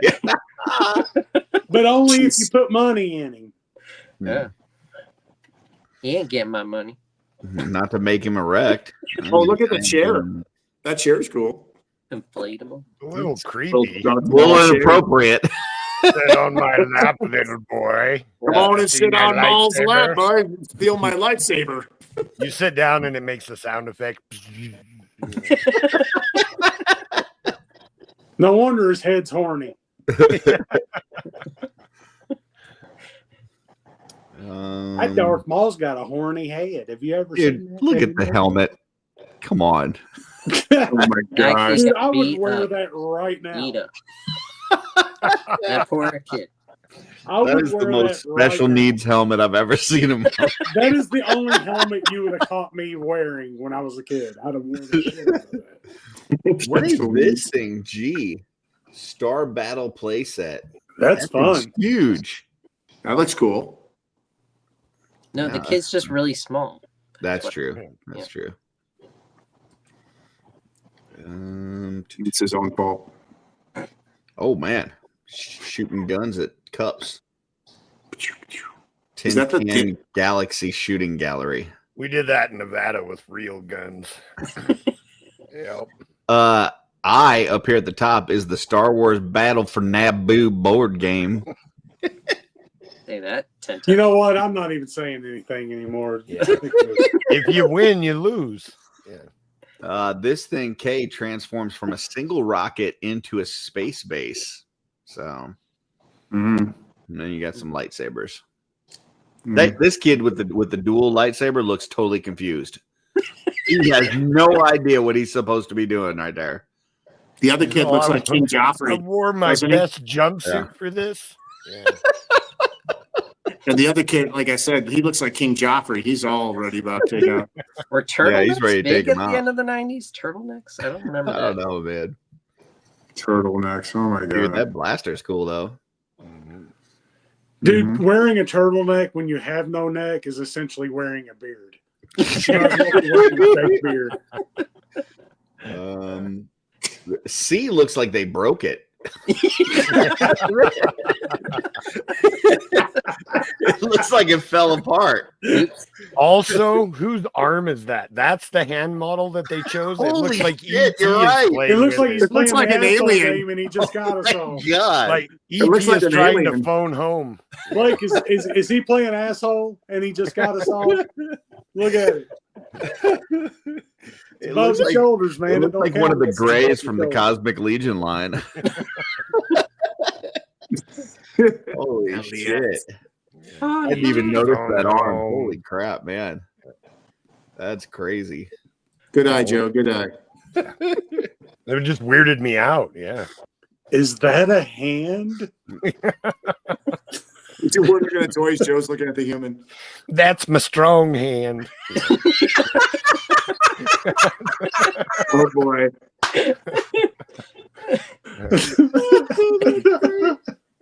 Starving Margaret's arm. Let's see. Star Wars camera. What is this just a tent? They put Star Wars on it? Somebody picked Terra it. Colony Habitation Module tent. So okay. Okay. Is that a robot arm above that? It's a little grabber thing, yeah. Oh yeah, that's a way to get your kids to go out and pick shit up out of the yard. Hey, go play with this toy. Starving Marvin's Take this arm. trash bag with you. Fake Joe's. Star Force figures. All right. Yeah, look at that fat space shuttle. Holy cow. It could lose a few pounds. Yeah. It's just carrying a big satellite. I'm not gonna shame it. It's got a big payload. What the fuck is going on here? Is this the village This right people? here, It's the village people before they grew up. this here's cultural appropriation. That's what this is. It's rough and tough. Only at JCPenney. What the hell does that even mean? Yo, man. I don't know, man. I'm See, the offended. real versions are above, and then you get the action figures below. Yeah, you can get the emergency core. Look, So- there's the hand model right there. He's playing the asshole still. I don't think he's playing asshole. No. Man. All right. What else we got? Some nerd shit.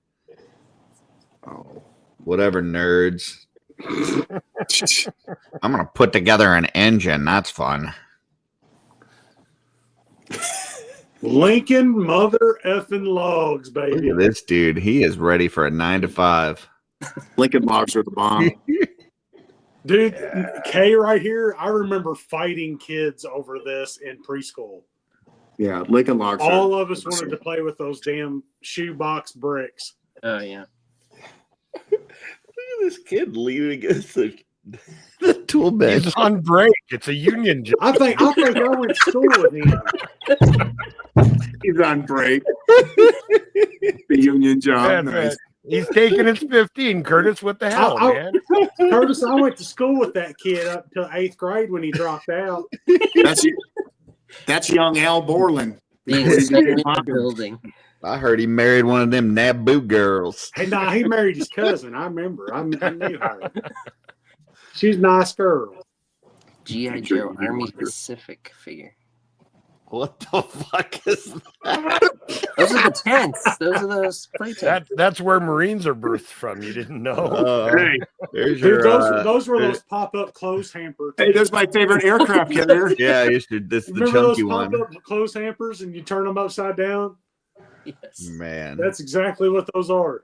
That aircraft carrier must have came out after Hasbro did their because they're like everyone's complaining, so they made a short one. Short bus body. I can't afford the flag, and we don't have room. Here you go. We have an aircraft carrier at new home. GI Joe Harley Davidson World War II cycle and figure. Okay, that's cool. I actually yeah, think that's that's cool. Actually really cool. Oh, I got that that chopper is green Foot awesome. Locker. The Marines raising the flag on Mount Suribachi. Hoorah. Semper Fi. Pretty cool stuff. Was that on that island called Palalu? Yeah, something like that. I don't remember being said like that, but I'll go with it. I think it was on Palalu. It's during that island hopping campaign. There's my other job. You're a spot. Ooh, look at that. No, not full SWAT. No. No. Matchbox So- Mission so- Bravo armored cruiser. That's cool. I like that. There's one of them helicopters that stays dry till you go down on it. Yeah. Telling you right now. Till you go down. Black What's Hawk we saying? down, baby. That's kind of cool. Black Hawk down? What? Zyber Black 9. White? Hear what you want to hear. That's actually the name of a porno movie called Black Hawk Down. I'm not joking. Y'all need to say that slower. What, Black Hawk Down? Yeah. Black Hawk Down. In your face. Action. NASCAR joins forces with WCW/NWO. WCW. Because wrestling wasn't redneck enough, so we had to add NASCAR to it. All right. Wrestling and NASCAR. And what goes better with wrestling and NASCAR? Monster trucks. Monster truck. And they definitely are targeting a certain demographic here. You definitely can definitely see it's not the Canada Christmas catalog. It was me. Titantron live playset with Vince McMahon. I Oh had my these when I had these. Hell yeah, I totally These had figures had Yep. the chips in their feet like the 2000X figure. Oh, where it made like their entrance It would music would scan play their or something. feet. Yeah. And it would. What's up light with that kid? The Star Wars concept. That kid thinks he's Austin 316. What the Yeah. hell? Yeah. With a Nerf gun. A Nerf. Yeah. Yeah, you know how Austin would come down with a Nerf arrow thing and With shoot. a head of Nerf hair. arrow, Yeah. Yeah, for sure. That happened all the time. Who's the guy with the hemorrhoids? Too in the late. bottom there? That's me. That's me, Jeff. We Oh, got some football players, basketball, starting lineups. oh, with the big heads. Yes, I remember. that. Broncos. What the hell is this? John Elway. What is D?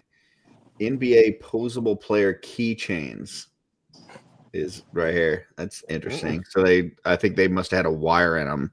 Yeah, they were rubber. They're bendy They were figures. rubber. Look Yeah. at rookie Peyton Manning right there, number 18. Yeah, yeah. His rookie Yeah. year, starting lineup. Baseball Good old starting days. lineups.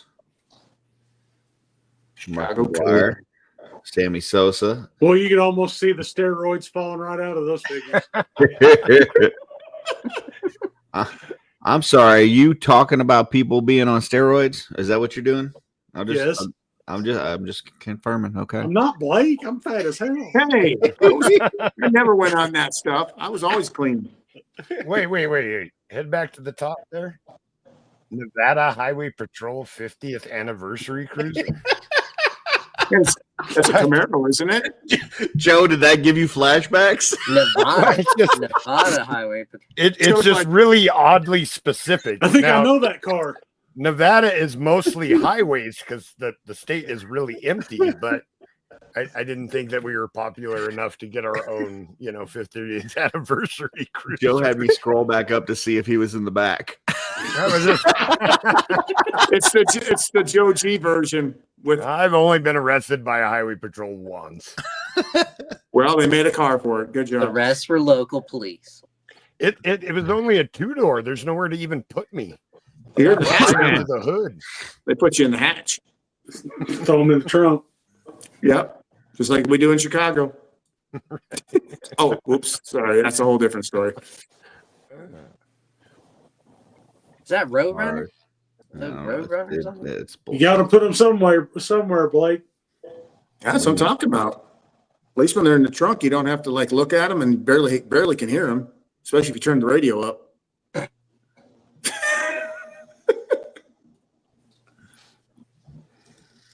The views of Blake do not necessarily represent the views of the Offworld podcast.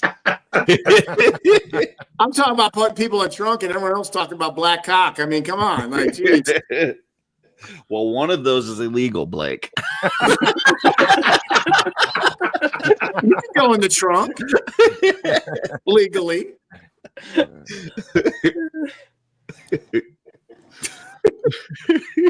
Only one of those is illegal, Blake.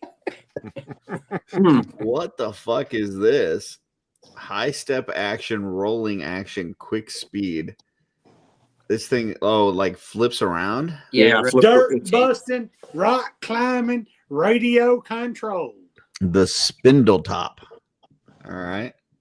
Yeah, they had a few of those type vehicles like that would flip over or The they hit Super something. Looper. Look at that. Hmm. Look at that bottom of that page right there. It said the Super Looper. Right. I like the boats. Those are cool when you put them out in the water. Those are neat. Until they go past your. Joe, So a they go boat past your is a controller vehicle range. that transports Yeah. itself across water. I live next to a river, you jerk.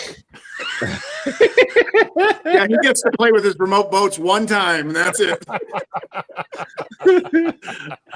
I live next to a river, you jerk. Everyone has to. There's no water anywhere else. Trains? Anybody? Train people? No. They're cool. I like them, but I didn't collect them. Joe, your rivers, we call them creeks around here. That, Ooh, that would be helicopter's accurate, cool. actually. Helicopter Very is true. cool. It's like a Okay, first that- world. I think that helicopter's my favorite thing so far. That's And just south of here, they call them cricks. cricks. Yep, they call them a crick. Yep, especially the ones that are almost dried up. Go down the creek, get you some crawdads. You're finding yourself up the creek without a paddle, young man. Yeah, that helicopter's pretty cool. I used to like to go to the creek, but them Nabooans took over down there. It's only $24.99 until December 28th. After December 28th, it jumps up to $44.99. Hey, So I can still get it right now for $44.99. Yes, That's an early drone. It doesn't. Look at Oh that. no, at the top it says until December 28th, 1999. Can So, somebody read all of F? That's an early drone right there. what do you? Hold on, I'll go back. No What- kidding. I need you to read all of F. Probably said made in China on it too. Save $20 only till December 28th, 1999 on Cox Attack over a helicopter. You got him, Jeff. You got him. You got him to say it. It's a Cobra helicopter that attacks Cox, apparently. I don't After ordering a regular price free flying helicopter, climbs 200 feet, uses 49 caliber glow powered fuel engine, and lands on auto rotation, powered easily by starting Cox 049 engine, uses Cox 405 starter kit, not included, obtained at local hobby store, assembled in Mexico, all parts made in USA. That's Yeah, you know what really bugs. buggers is you were talking about Cox, and you see what that says on the tail of that helicopter, right? United States Marine Corps. There you go. Hoorah. No, I did not ask who was autistic or all. There you go. Or heuristic. That new word. Shit. When a Cox attack this Tuesday on Fox. Oh shit! This is too much fun. Charades. I remember them games. Let's see. What the fuck? What is that? I Is broke that, Jeff. I broke Jeff. is that like one of them symbol monkeys, but a robot version? Holy cow. It does look like it, doesn't it? Mm-hmm. 11. New Commandabot builds 6 different robot models that operate handheld command center. Eyes and mouth light up. Kids make them speak and voice transmit. So, Light up mouth. Wow. there you go. That's an action feature. There you go. Gotta see where it's going. Yeah. Some that bowling game looks cool. Actually, I played that. It's really cool. I would play I that. didn't even know bowling where game. I saw that at, but as soon as that picture came, I'm like, oh my god, it's fun. And the pins Is go it a up. pinball? Does it use a pinball on the right side? And then It looks like the same Yeah, thing. it's a as steel pinball, ball yeah. ring. It's a steel ball. somebody would chuck that at somebody's head, and Oh, yeah, I think it's out that of would control. But that'd That's be pretty crazy. cool. I like it. when you actually play the game like it's supposed to, it's enjoyable after it gets. Yeah. Starts becoming a Marine Corps game. All right. Then we just got more pinball stuff. We're in the pinball section. We haven't had a single Pinball superhero wizard. action figure, but we got a pinball section. Ooh, Yeah, billiards. like air hockey though. Air hockey's A bunch of the 15 games in one. Well, we've got 16 games in one. New 17 that's games cool in though. one. Whoa. That's They're pretty neat. playing the foosball. Yeah, this was cool. The bubble hockey. Yeah, I don't know what the fuck these kids are playing. they're playing Bumper air hockey.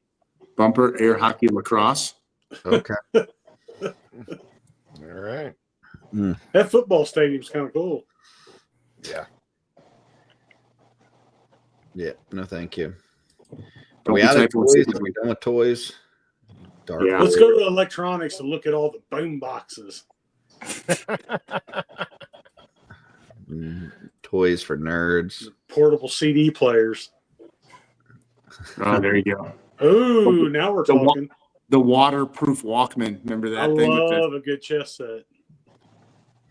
Oh, this is Those the are cool. Revolutionary War chess set. Trivia games. Naked Night. World Wrestling Federation game.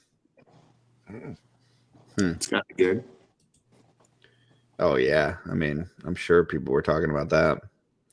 Here's the Here's little your Tiger handheld one. Electronics. Yep.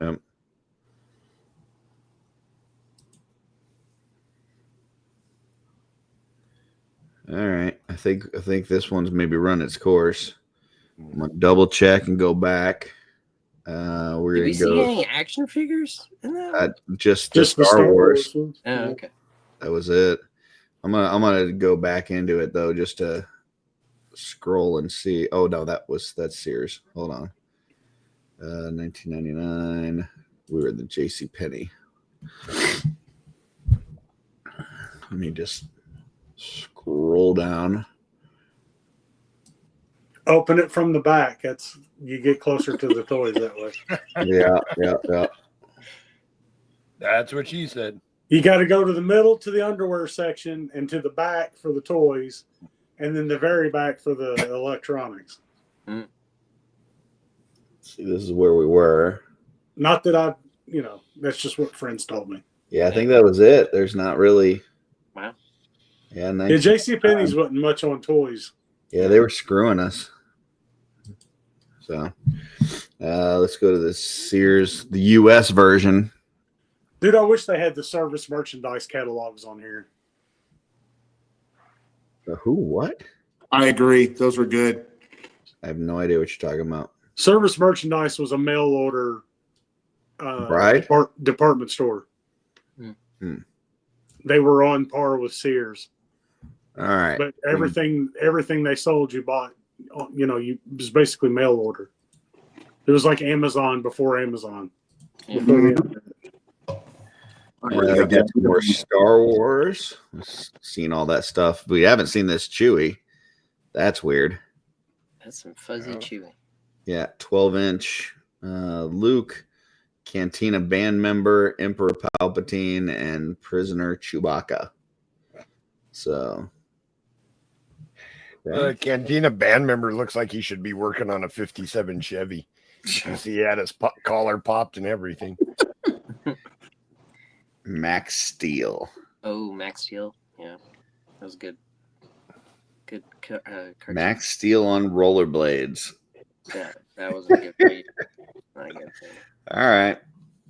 I just think toys weren't toys by 99. Yeah. Toys started getting real lame in the 90s. Yeah, man. They made a little bit of a Suffered. comeback in the 2000s. Power Ranger bullshit. Look at this thing. It looks like a fucking building. It looks like a giant Dude, battery. Power Rangers, all of it was trash, dude. It was all trash. Want to be Voltron, want to be Transformers, want to be everything. You playing the foosball again? Wrestling. We got a different ring than what we've seen. This is the Nitro ring. And then you got a Bash of the Beach ring playset. That's more like Dusty's backyard ring right there. Yeah. Electronic here. Oh, wait a minute. We got some superhero stuff. We got an X-Men X-Jet. And then a Wolverine on the motorcycle. And then whatever the fuck this is. These X-Men movie figures, you remember when these came out? The Storm and the Jean Grey got pulled off the shelves because they had too much cleavage. Oh, really? And they painted. We're looking at 2000. I was like, this is. They re-released. Oh shit! Yep, we're in the wrong year, but that's all right. Yeah, no, this is. They re-released them and painted over the existing cleavage. Wow. Hey, what's that diorama down there? That looks pretty cool. Briscoe's Auto Body. Got like a phone booth and everything. It looks like it got different views. That's pretty neat. Who's Briscoe? Wrestler. Jerry Briscoe. Authentic replicas. Little Bird. Nice. That one vehicle looks familiar. Naval gunner. Aircraft carrier gun. Yeah, World War II. I've seen that. Yeah, cool. Those are cool. There's one of those in front of my VFW here in town. These figures are pretty cool. What are these? 12 inches? Yeah. Yeah. Yeah. Yep. These are actually pretty good looking figures for back then. Mm-hmm. Yeah. The boot knife and everything. There was a series. Well, I like that one. Which one's that? Walmart 101st Airborne. That's cool. Alan. Because he has rollerblades. But yeah, also Alan worked on rollerblades for years. He was the wolf man on rollerblades. Oh, look at that lovely toy of death.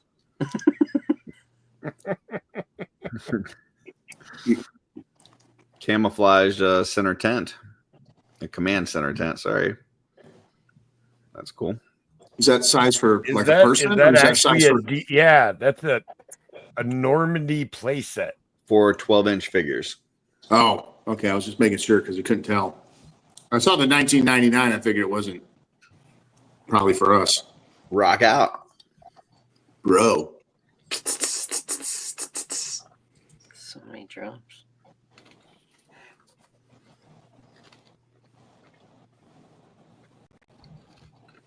Those are the old styrofoam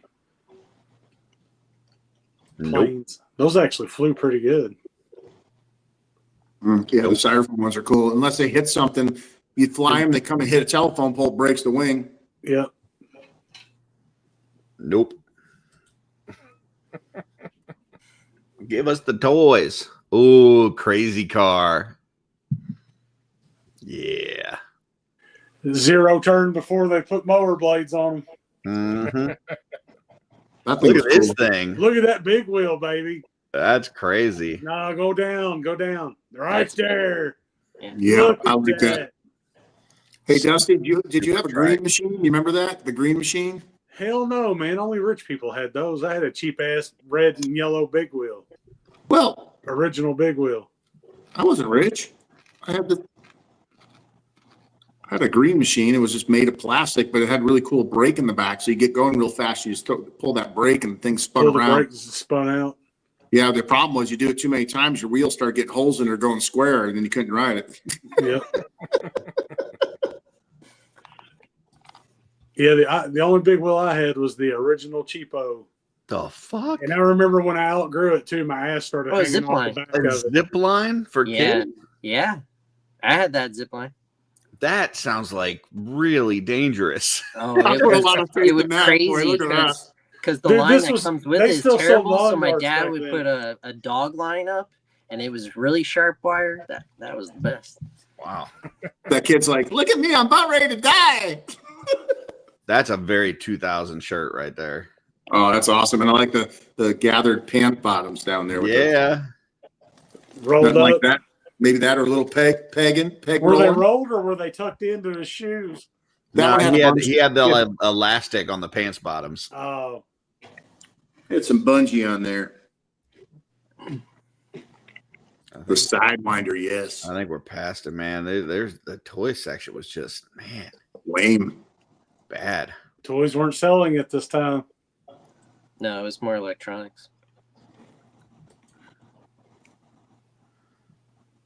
You get a car bed. Race car bed, baby. I always wanted one. I wanted the blue. Same. I had to think. So let's see here. So this is what, 2000? 2000, yeah. I noticed all the military toys were really big, and that's post Gulf War. That's probably Ooh. why. Pre 9/11. Alan said he had the Knight Rider big wheel. Dude, Alan must have had money. He was Yeah, rich. his family was Alan was rich. loaded. Yeah. Damn. Yeah, Alan had money. You didn't just go and get the Knight Rider big wheel like that. Your parents had to have some jack. Was your big wheel called Kit? I'm guaranteed you called his big wheel Kit. How do you have the Knight Rider big wheel and not call it Kit? Could just call it the Knight Rider Big Wheel. No. No way. That's why I asked, because I figured Ain't Jeff no would say- way that he just called it Knight Rider big wheel. It'd be cool if you pushed a button, you hear. Guaranteed. All right. Lightning round. Hold on. I got a lightning round. Lightning round. I'll get us started while Joe thinks of something and Blake thinks of something and maybe Jeff thinks of something and Dusty. Yeah, I got home 10 minutes before the show. I got nothing. All right. Just like when I Number- get home 2 hours before the show. We'll start with Jeff and work our way around. Number one movie theater candy, and why is it Good and Plenty's? Jeff.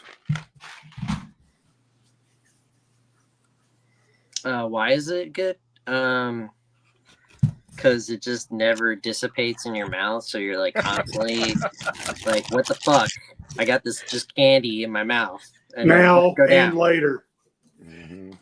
All right. Candy's in my mouth now. What's your movie Candy's in theater my mouth candy, later. Jeff? Mine Yep. is Reese's Pieces. And you said it the right Pieces. way. The pieces. All right. Blake, what do Pieces. you got? Pieces. Hands down, hot tamales. Love me some hot tamales. Tamales. I love, Wow. I love those spicy cinnamon little.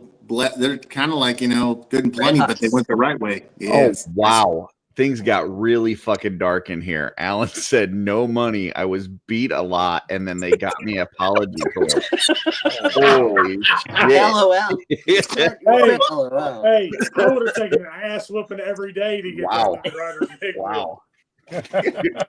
He wasn't rich. He just had to take an ass button to get his stuff. Parents, first off, my Halloween candy is the best. Those little like peanut butter taffy things are phenomenal. And also Good and Plenty's are amazing. So I got my ass beat and didn't get a big wheel out for an apology. I got my ass beat for an apology. all right. Curtis, I have to admit, Curtis, you like the shittiest candy. I got to be honest with you. I mean, every candy you brought up in that one episode many months ago, I was just sitting there going, "There's something wrong with this guy." Like, Here's the good thing about my candy choices. Whenever we split up candy, It's always in stock. like Nobody as touches kids, we would, like me, my brother, my sister would go out. We all go trick or treating, right? We come back. I got everything I wanted. Anything, whatever I wanted, I got. There was nobody fighting me over it. I remember how you said you like those stupid black and orange candies that were in Those are the stupid best. Those are the black. absolute best. Gross. Those are the absolute best. Yeah, Those All are right. the Temu of candies. they're so good. The peanut butter taffy things. Yeah. Dusty, movie theater candy. Reese Pieces. Wow. All right, that's 2 for the pieces. Joe. Pieces. For me, Junior Mints. I always get Junior Mints. You would. Charlie gets Junior Mints. Yeah. Mints. All right.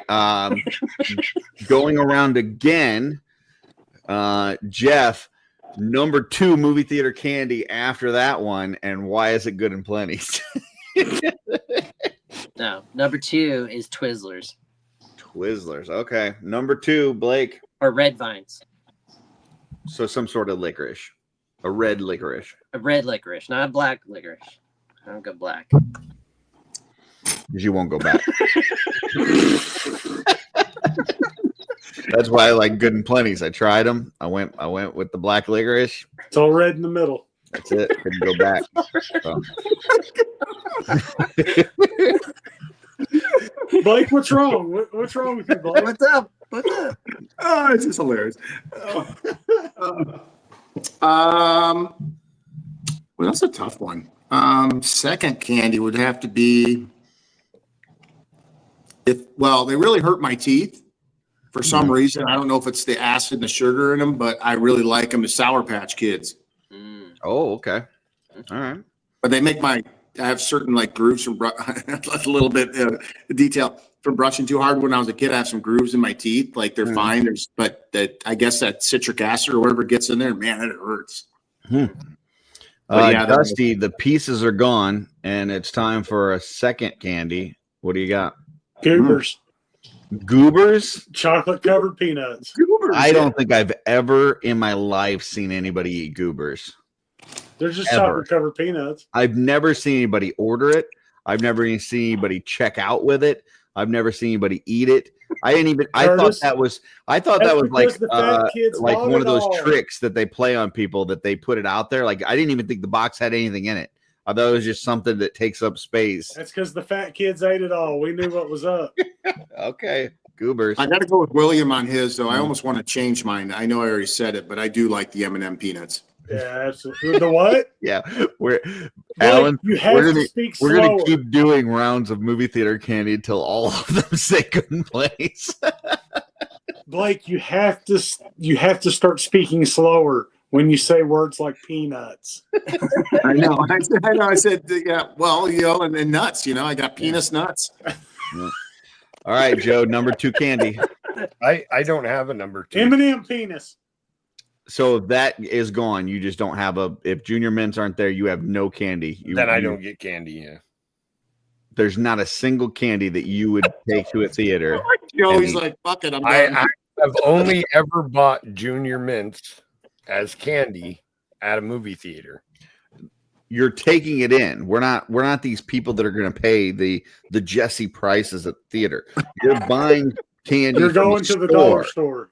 I've only ever eaten Junior Mints at a movie theater. Final answer. You had to eat another candy that wasn't Junior Mints, didn't cost you anything. Somebody was treating you to candy. They didn't have Junior Mints. What would you get?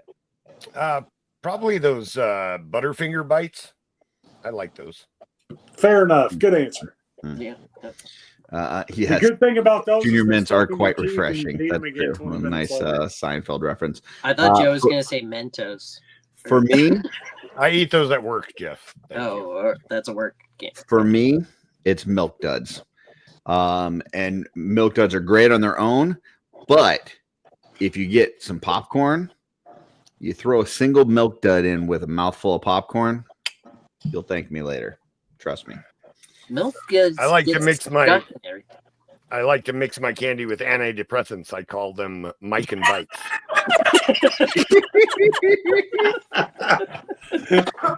They're Mike and Bites. Mike and Bites. Oh my god, that's hilarious. Good. That was from Archer. I didn't come. I love it so much. I like that. I also like. Okay, this is another one that people aren't going to appreciate. The Necco wafers. Ugh. Oh, so fucking good. I remember going through the drive-through bank with my mom in Illinois, and they gave out those stupid short versions of the Necco, like the shorter ones. Mm-hmm. My mom's like, "Oh, they put candy." Those and those stupid little round colored candies that were they looked like peas. No, they were like round at the bank, and they were like the worst tasting chocolate, and they were covered with. Yeah, they always gave out the crappiest candy at the bank. All right, that's all I had for lightning round. Blake, As much what do you money got? as much money as I gave them, they wouldn't even give me good candy. I mean, come on. There you All right, go. so we're gonna. Okay, Jeff My or Blake? bank, Who we my going? bank always had dum-dums, ironically. Sam. that too. Yeah, the dum-dums were when you walked in, when you went through the drive-thru. Sometimes they didn't. Haha, Gina just said she likes good and plenties. Oh. Woo! Did you say you had one, Jeff? Before I go. Yeah, I was gonna throw one out. Who we going with, Jeff? I'll go. All right. No, who are we going with first with your question? Oh, so we went We went me? you twice. Okay, so we're gonna go with Curtis first. Okay. True or false? The most valuable toys. True or false? The most valuable toys are typically those that have been played with extensively. The most valuable toys, the ones that have been played with extensively. Are we talking value in terms of dollars or in terms of sentimental? Just Or as valuable. Play value. I guess it's in the perception of the player. I'm gonna say false. False. Joe. Me next? Yep. I'm gonna say false. An Iron Man with loose knees isn't more valuable to me than a new toy. False, based on Joe's answer.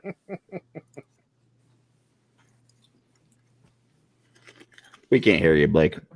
Yeah, you're muted. Yeah, it's because I turned it off because I was eating some crunchy stuff and I didn't want to get blown up on here. So. Jesse's not here. I like my action figures the way I like my women. Tight and full of plastic.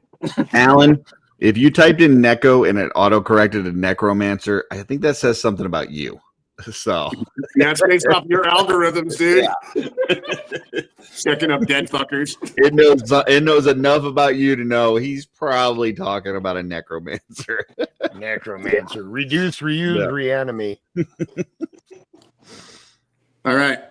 I got one here. We're going to start with. We got to go to Jeff. Jeff. Oh, I thought. Oh, yeah. Sorry, Jeff. Sorry. Blake, did you say? Yeah, I said false. False. Oh, you said false? We're false I'm going all the way true. around. Oh, wow. The reason why I'm going true is it's a value of the toy not being overplayed with, but because I played with or because the person played with the toy so much that they valued it because of so much play. So Sure. See, I've got a lot of toys that I don't really play with. I just pose and put on the shelf. That's playing with it. Yeah, but they're not loose, right? Right. Hey, You if were I all put talking my about being penis up on the loose. shelf, I'm not playing with it. Gotcha. Whoa. Gotcha. Nice. All right. Okay. Blake, what you got? Blake. All right. So we're going to start with you, Dusty. We're going to go Yay. clockwise up to Joe, Curtis, and then over to Cosmic Jeff. All right. Would you rather be able to speak every language in the world or be able to talk to animals? I'd rather be able to talk to animals. Okay. Joe? Speak every language. Animals tend to be, have kind of a one-track mind. Mostly eating and fucking. Yeah. So. Well, wait, are they sentient? Can they carry a conversation? I don't know. There's human can I beings that talk can them carry into doing conversation. shit? Or am I just going to hear food, shit? I didn't want to get that deep into it because there's humans you can talk to who can't carry a conversation worth a shit either, and I don't want you. So. That's a good point. Yeah, I stick with my final answer. Yeah, I think Terrence kind of hit that one. Like you can talk to animals. It doesn't mean anything, but you can talk to them right now. Yeah. You don't even need a superpower for that. I think a little more clarity, though. You can talk to them and they actually understand you. Well, look, if I learned every language from all over the world, it would do me absolutely no good because I'm not going anywhere. The farthest I'm going is New Jersey, and I can talk to those animals. Curtis, you're next. My turn? Yep.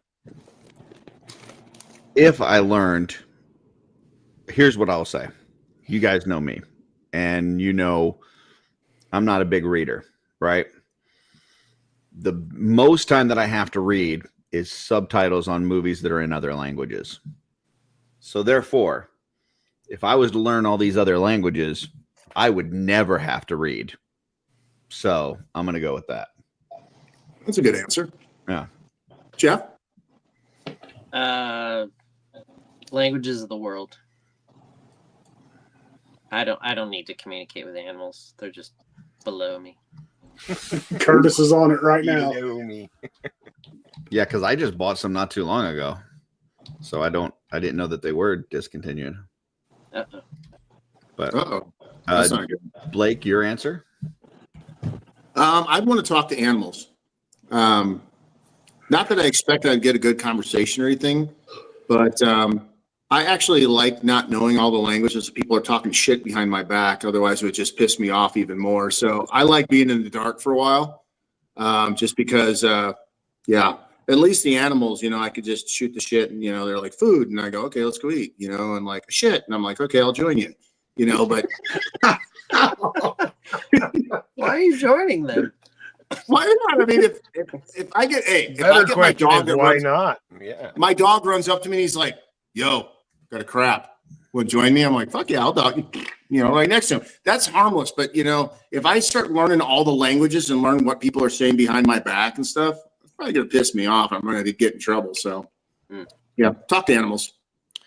It says here, Necco wafers were discontinued due to a combination of factors related to the financial difficulties and eventual closure of New England Confectionery Company, Necco, the original manufacturer. After multiple acquisitions and financial struggles, the company filed for bankruptcy and was eventually purchased by Round Hill Investments.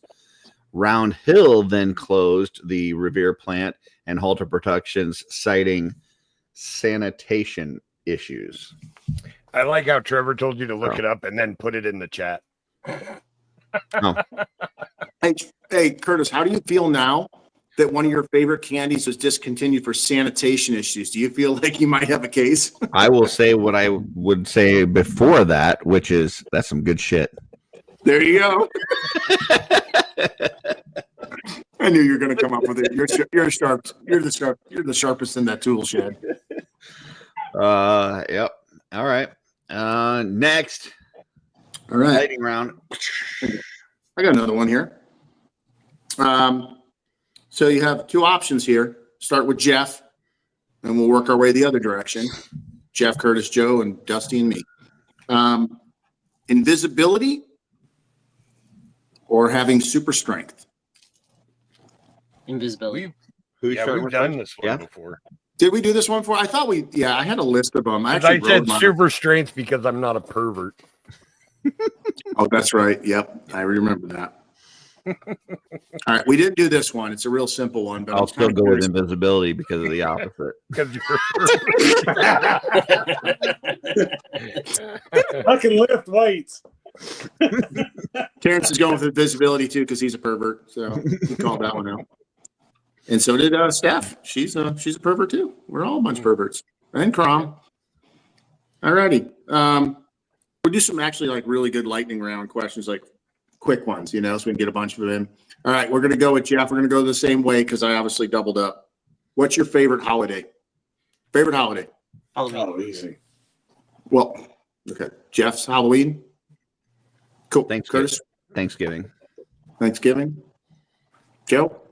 Christmas. Cool. Dusty. Christmas. Followed closely by Halloween. Mine's Rosh Hashanah. What?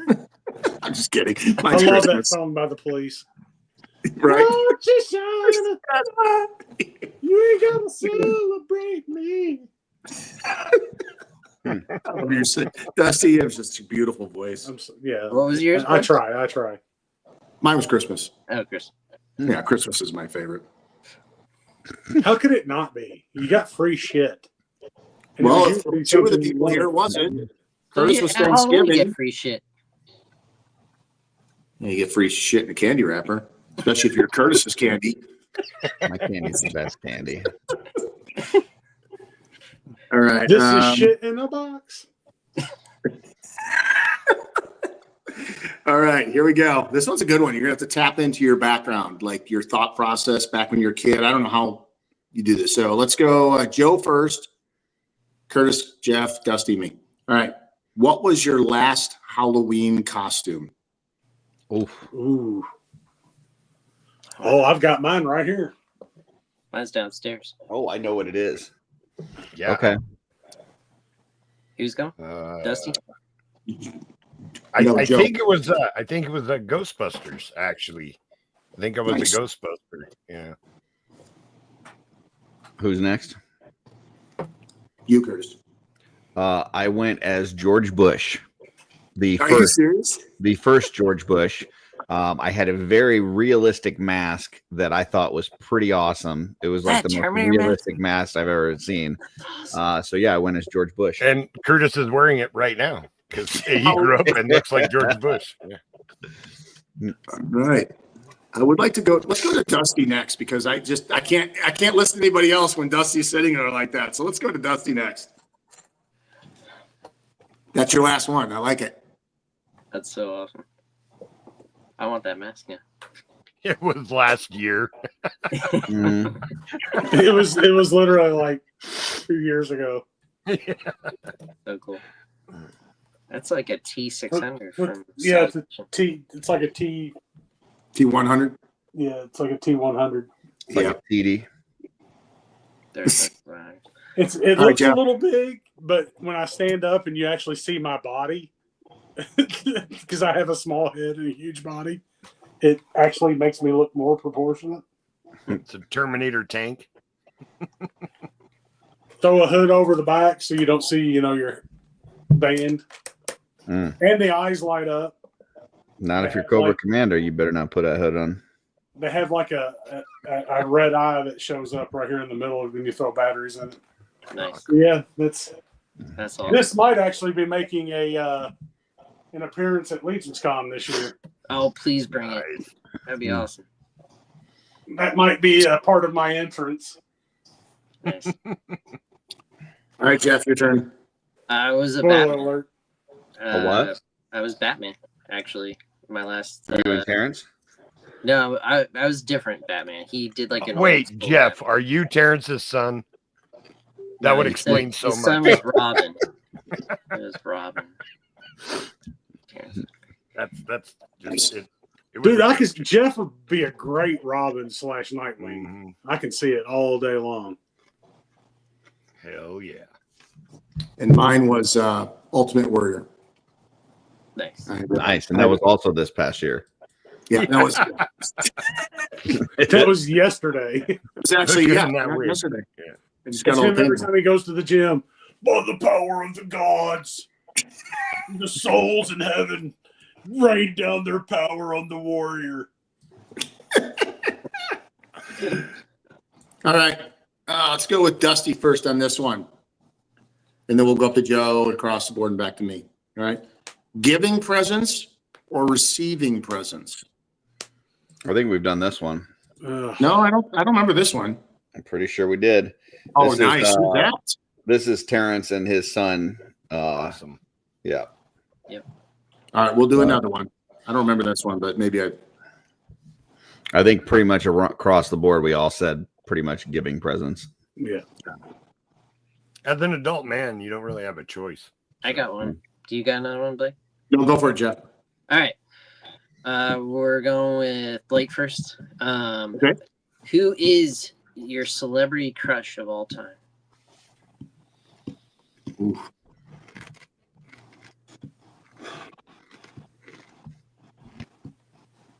That's a tough one because there's a few of them.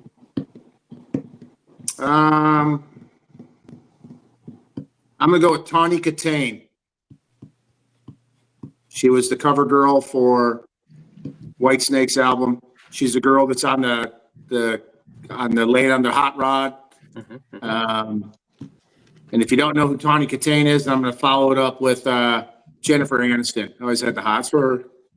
There's something about that one. Linda Evans is pretty hot too, Wonder Woman, but she was in a wholesome way. I like the naughty, rough around the corners type. Case in point why I'm still single, probably. Dusty. Oh, me, that's easy for me because it was the first time I realized, holy shit, I actually have a crush on this chick watching this show. And that is Jessica Alba in Dark Angel. Oh, nice choice. Yeah, she's a looker, that's for sure. I love Dark Angel. That was one of my favorites. Dude, I ended up catching Dark Angel. They did a sci-fi marathon where every Monday night they would play 3 episodes back to back to back. Yep. And I got so ingrained in that show that I actually went out and bought the books. Damn. So I could continue the story because it was canceled after 2 seasons. Yep, but they continued in the books. Did the book have pictures? Unfortunately, no. No, they were novels. Boo. See, if you So get they the were picture not books, as you could have looked at Jessica Alba. It made you realize how weak the story was. Yeah. Yep. But yeah, So basically, that was the first time I was like, holy crap.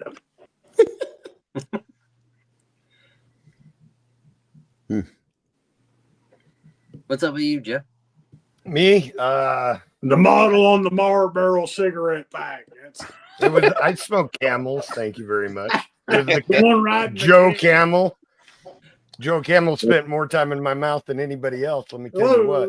Hey, whoa. So, Hey, hello. I think Mila Jovovich. Oh yeah. Yeah. Multi-pass. Well, That's she another was good in one. she was in Dazed and Confused when I was a teenager. Yeah. And she was smoking hot, and then I don't know. Wasn't just she a bunch of movies that in she was smoking Return hot. to the Blue Lagoon or something like that? I never watched that one. But 15 yes. or something. Yeah. There was something weird about that.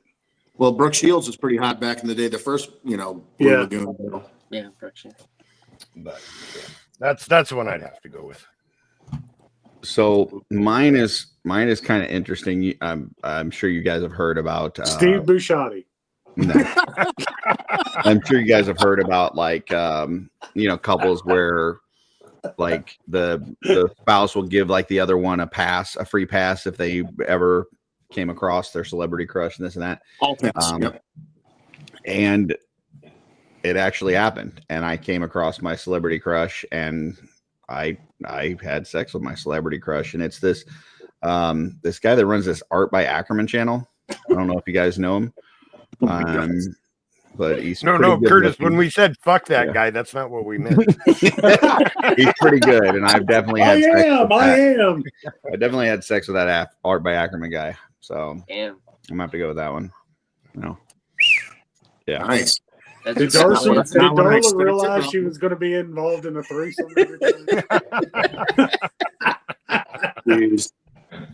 All I got to ask Curtis right now is there a poster of Art by Ackerman to your right hanging on the wall? No, the poster that I have hanging on my wall right to my right is a poster from Dusty Standiford. Steve Bukaki. It's this one. Nice. Yeah. That would be a Steve Buscemi poster. Yep. I stand by what I said. Jeff. Mine is Jennifer Connelly. I was waiting. Good pull, dude. I was waiting for Jeff to also say Art by Ackerman. I literally, hold up, Jeff. You are so right. I have to change my answer. Career Opportunities. Oh my gosh. Was the first. Mine is The Rocketeer. Watch Career Opportunities and you will change your mind. Yeah. Career Opportunities, eh? Look at Curtis. Look at Curtis and remember this. Oh yeah, Career Opportunities. I've seen it. I didn't know that was the name of it, but yeah.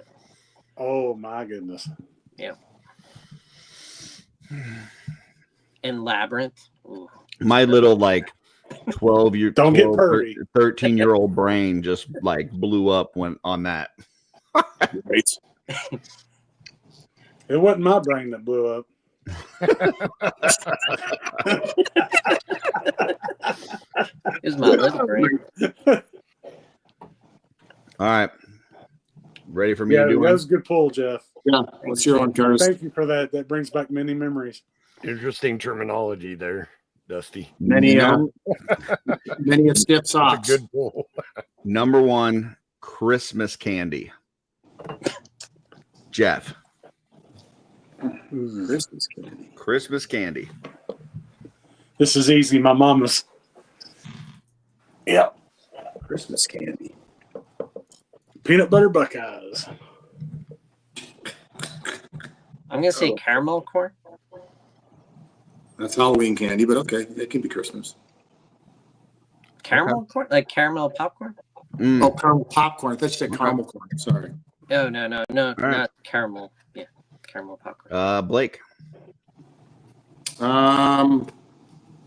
Well, for Christmas we were always given Hershey's Kisses, so I like Hershey's Kisses. Dusty.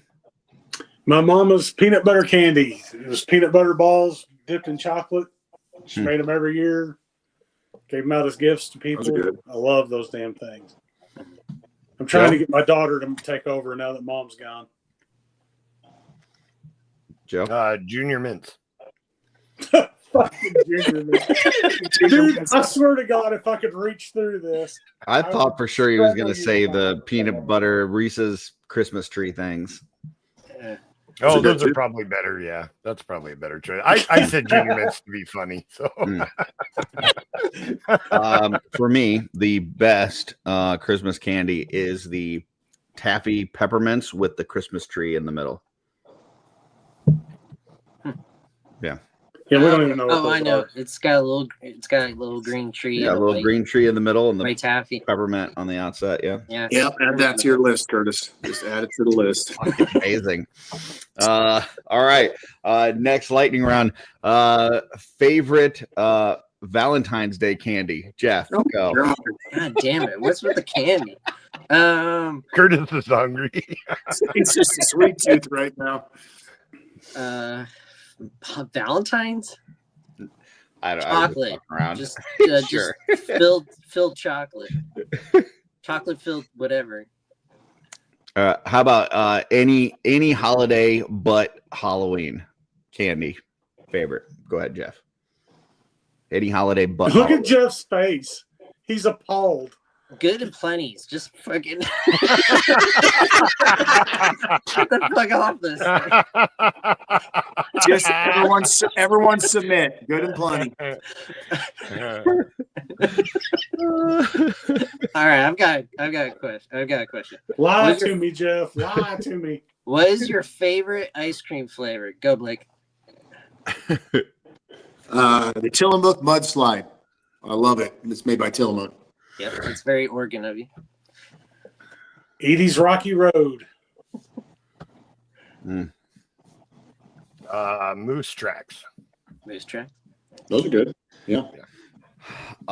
So Darla's got me into this Bluebell ice cream now, and I have not had one of theirs that's bad, but I would say my favorite right now is probably they have a pistachio something. What is it? Pistachio almond. That's like amazing. That sounds good. So, yeah. Jeff? And mine's cookie dough. Hit the gym, Blake. Hit the gym.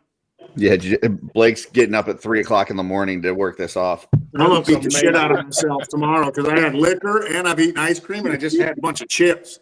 Damn, Blake's party. I'm gonna actually probably, if I don't wake up tomorrow morning, feed the rage. They that Bluebell, by the way, they've got a double cookie dough ice cream that's like, it's basically like chocolate chip cookie dough and like something that tastes like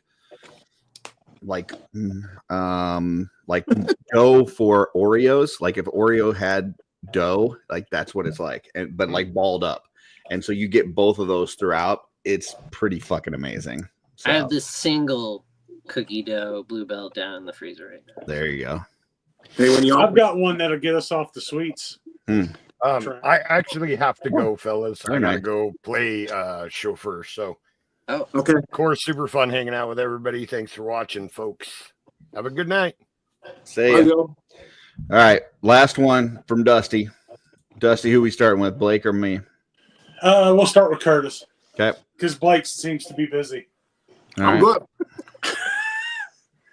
You can walk into any arcade, walk up to any arcade machine. Which one are you running toward to get to before anybody else? I want to say we've done this. Any arcade, anytime. Yeah, we have done this, but I'm going to change up my answer. Because the last time that we did this, I said the X-Men side-scrolling game, which is still really fucking good. But I think I'm going to go T2, the shooting game. Yeah. Good pull. Yeah. Jeff. So mine last time was the T2 game because of the little Uzi that you get to play. But this time I'm changing it up, and I'm going with Superbike, which was like a crotch rocket arcade that you'd go get on. So yeah, racing game. Nice. Blake. I'm going with Dragon's Lair. I love that game when it came out. Old Dirk. Yeah. Dirk Diggler. I'm changing my answer. There was a game, and I don't even know. Actually, no, I'm changing my answer again. I'm changing my answer the third time without even telling you what the second one was. I'm going to play Golden Tee. Golden Tee? Yep. Yep. Golf. Yep. I'm so disappointed right now. Sorry, Dusty. Go ahead. You should have stayed at Terminator 2. It was really good. I'm going Time Crisis 3. Ooh, Time Crisis. That's a good one. That's a good one. Breaking my ankle. I understand that Dusty was a little, maybe disappointed in me there, but maybe this will make it up. This is a normal Good and Plenty. Okay. This is That's a Tic Tac. They sometimes come in white. Sometimes they come in pink. So keep in mind, this is about what a normal Good and Plenty looks like. Look at this one I just pulled. It's like twice the size as a normal Good and Plenty. That's toxic. Look at that. That's meth. That's a pocket rocket. Look at that. That's meth. Holy shit. That's a pocket rocket for 6-inch figures. Yep. That might be going in my Casey Jones. Yeah, that's a Mezco. Casey Jones. Yeah. That's a Mezco Casey Jones right there. There you That's go. going right into his sweatpants. Yes, sir. That's how it was right there. And he just stuck it in his mouth. Nope. I kept the big one. I stuck the small ones in. Saving the big one for later. Dude, I dare you to put that in Casey Jones and take a picture of it. It'd be fantastic. Yeah, you can play Golden Tee at any. Yeah. Listen, I likes what I likes. So. All right, I got one. Yeah. Should we do one more? One more. Tron's a good one. Who we starting with? All right. If you could travel back in time, which era would you visit? The 80s. We're going with Blake. 80s. 80s. Hands down, I'm going back because I think the 80s was amazing. Blast. I'm glad I was a kid during that time. That's all I got to say. Dustin. The 80s. Hey. Oh, yeah, absolutely. All right. 1980s. Going back to my childhood. So I kind of answered this on the Triple Jointed, which airs tomorrow morning on the Saturday Morning Toy Collector channel. And I'll just tell you guys the same thing that I told them. If I could go back in time and do anything, I would go back to 1986 and I would play with myself because I had all of the superpowers. I had the whole set. In 1986, you were already playing with yourself. I had the Hall of Justice. I had the vehicles. I had the all the characters. And sometime later on in 1986, actually it's probably 1987. My mom gave away my whole collection to somebody, but I had it all at that one point. And yeah, I would just go back to 1986 and play with myself. And you know what? I think that I would really enjoy myself too. I think I would be like, "You're a pretty cool guy," and I'd be like, "Yeah, you're a pretty cool kid too." think in '86 we were all playing with ourselves. So you're playing with yourself, or you're playing with yourself's toys? That's I'm playing with myself. Like me and myself are playing with superpowers and having an adventure, having a great time. Yeah. Are you your age, or you are your previous? I'm me playing with me. So I'm this age and I'm so that what age. you're saying is you now would be playing with you then. Correct. Okay. But not now. It's Only like in then. '86 I hadn't discovered myself yet. Yeah. But not now, then. 48-year-old Curtis will be playing with 9-year-old Curtis. Now or then? Then. So then is happening now. Correct. Yeah. Dusty style. I know where you're going with that. Yeah. You always, yeah. Mhm. Soon. Soon. Tomorrow. Yeah. When will then be now? Soon. That's what I was trying to get going. Yeah. So that's what I would do. Jeff. I'm going back to 1962. My dad is 2 that year, and I get to meet my grandfather that I never met. And I always wanted to meet him, and I figured, well, my dad's 2, so that's cool. My grandfather. I'm my own grandpa. I'm my own grandpa. Oh my God. Dusty. Listen, I don't know what my parents. I was wanting to get deep with him, but I don't know what my parents would say if they walked in the room and saw me playing with myself, but you know, I'm willing to take that chance in order to get another crack at it. So it's not as serious as Jeff's. Jeff's a good one. He had a really heartfelt answer, but yeah, he did. I ruined it. Man, I sorry, missed those Jeff. superpowers, something vicious. So, but on the nerd side, 1962 is when Spider-Man came out in the comics, and James Bond came onto the silver screen. So that is a big year. Terrence wants to know your grandfather. Why your grandfather when your dad is only 2? What's the why? He's not so occupied because my uncle, he's already like basically out of the house. It's just me and my grandfather just hanging out. Well, I think he's clarifying it now in that next question. Yeah. Were they both? Is that why? No, my grandfather died when my dad was 12, 13. Okay. Got it. Gotcha. So would you go in, like, when you say Spider-Man, was that like the first issue of Spider-Man? Amazing Fantasy 15 came out. I thought it was a lot older than that. No. Yeah. He's the Silver Age. So we're getting old, Curtis. So you would get that? What? You would get it? Oh, I would get Amazing Fantasy 15 right off the newsstand because it's $1 billion now. Well, are you able to bring it back with you? Oh, fuck yeah, I'm bringing it back with me. Oh, okay. I didn't know we could bring shit back. I'll stick it in my ass if I have to. If I knew we could bring shit back, or I'm playing it in a time capsule. I'm not playing with myself. I'm just stealing my whole empty superpowers collection for myself. Dude, how funny would it be if your mom sold your collection to you? To me? Like I'm the one that she gave it to? That would be awesome. That's a paradox. The whole time I've been irritated that she gave my collection away, but she gave it to future me. And so now I have them in great condition. Oh man, that would be awesome. That would be the best twist of any movie ever. I held all this resentment, and it was just she gave it to me. But she ended up giving them to you. Yeah. Dude, let's write that movie. We could write that. Yeah. I like have to go back in time and convince the toy her. Collector. I have to convince her that like the time continuum is going to break if she doesn't give me all the superpowers, and then tell the younger me that she gave it to some needy kid.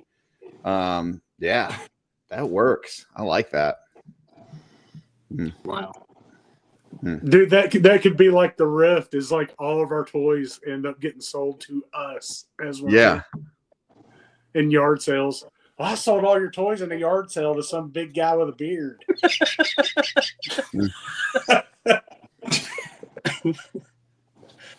And then they could be like, Blake, I sold all your toys to some guy with a hook nose and a bald head. William says if you stole it, it wouldn't be special anymore. I would steal it right as she's getting ready to give it away. So I would still have had all the same enjoyment with it. I'm not going to miss out on anything. I'm going to steal it right before it's given away. Unless she gives it away to you. That's the whole. Yeah, but originally I said I would steal it when I found out we could bring stuff back with us.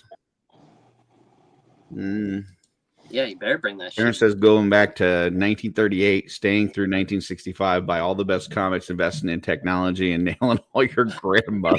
Jesus. Fuck you. It turns out that Terrence was your grandfather the whole time, Jeff. Terrence is my own grandpa. Sounds like Terrence is everybody's grandparent. Yeah. Jeff didn't even need to go back in time to meet his grandfather because he'd been here the whole time. His granddad's talking to him in the chat. So is ours, but I wasn't using my time travel to see him. I have fond memories of that guy. Screw him.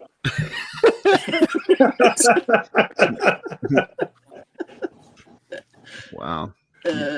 Our grandmas were freaks. I'm going back to 1986 and banging your mom. What does that say about all of our grandmas that like some time traveler just comes up to and they all of them willing to sleep with this time traveler, you know? Man, I would have thought better of my grandma. Well, he gave them all iPhones to get them to sleep with him. And he said all of our grandmothers too. So that means like not just one grandmother for each of us, right? Like both of our grandmothers, right? Yeah. Their grandmother on our mother's side and our father's all side. of them. Yeah. Jeez. Terrence is getting around. All two of them. That's scandalous. No shit. That's right, Sonny. Man, and then Terrence came back to the present with. Now, when we go to Legion's Con, Terrence is going to be calling everybody son. How you doing, son? How are you, son? Good to meet you, son. That's about 6, 7 o'clock at night. Terrence will have to go to bed, though. He won't be able to hang out with us. He'll be too old. Yeah, grandpa. He said he's hitting it all. So. Wow. Now that is a man with goals. Oh my gosh. I guess. I'm just going to. Terrence is going to be handing out Werther's originals to everybody. I never even thought about doing that. But now I. Tomorrow, triple jointed on there with Mark and Schmerber. It's pre-recorded. It's going to premiere, so you won't be able to do the whole live chat thing. I think Schmerber is going to drop in, just kind of keep the chat going. Let's see. Tomorrow night, got PGG. I did a thing with Eric Miller tonight for how they do that. That is dropping on Monday, so that'll be fun. You'll see that on Monday. Sunday night we have. Who do we have Sunday? Oh, the guys from the Legions magazine. So that should be fun. I want to learn about that magazine. Yeah, Legions magazine. Yeah, I didn't know it either. It's a new thing that's out there. And it's not for Mythic Legions per se, although they do have stuff for Mythic Legions in there. It's not directly related, but they do have some Mythic Legion stuff in there. Yeah, so that should be fun. Also here in Missouri, in the like St. Louis area, I think it's probably going to be more Florissant area. They have a toy show this weekend. It's called Toy Man Show. It'll be happening on Sunday. Starts at 9 a.m. If anybody's in this area, I don't know if there's 22 people watching. If anybody's in this area, Toy Man Show Sunday. Steve Mank from Articulated Empire will be there. He's got a table. Great dude. Great. He's got lots of cool stuff. So definitely going to stop by and see him. And I think that's about everything I got. Jeff, got anything going on this week you want to let people know about? Nope. So yeah, that's Toy Merc's Legions magazine. Yes. That's pretty cool. Yeah. And they started with 2 issues. One's looks like Joy Toy Warhammer, and the next one's Mythic Legions. That's pretty cool. The first cover is Carlos from Badass Reviews. That's his. That's Mythic Legions Warhammer tribute figure. Nice. That's what that one is. but I don't want to say too much because I want everyone to watch the show. Yeah. Very cool. Me, I'm just hanging out here every other Friday making the thumbnails like I do. I don't always have to be on the screen immediately. And but you're gonna be. But if Curtis chooses to take me on the screen, I'm all good. Take me, Curtis. Take me, Curtis. Lose me forever. Mm-hmm. That's what I said. Don't do my grandmother. By Ackerman guy. That guy's got a good head of hair. I'll tell you that. For sure. He's growing a mullet, I hear. So, nice. Yeah. Gonna get a tail on that thing. Get that big what tail. we can do. Blake, what you got going on? Superman tomorrow. So I'm excited about that. Sunday. That's on Sunday. Yeah. Superman tomorrow. Nothing really going on much except being a spectator to a lot of really good shows. Double Jointed, and then Curtis's shows and anything else I can see and PGG, and that's about it. And I'll see you all back here next Friday.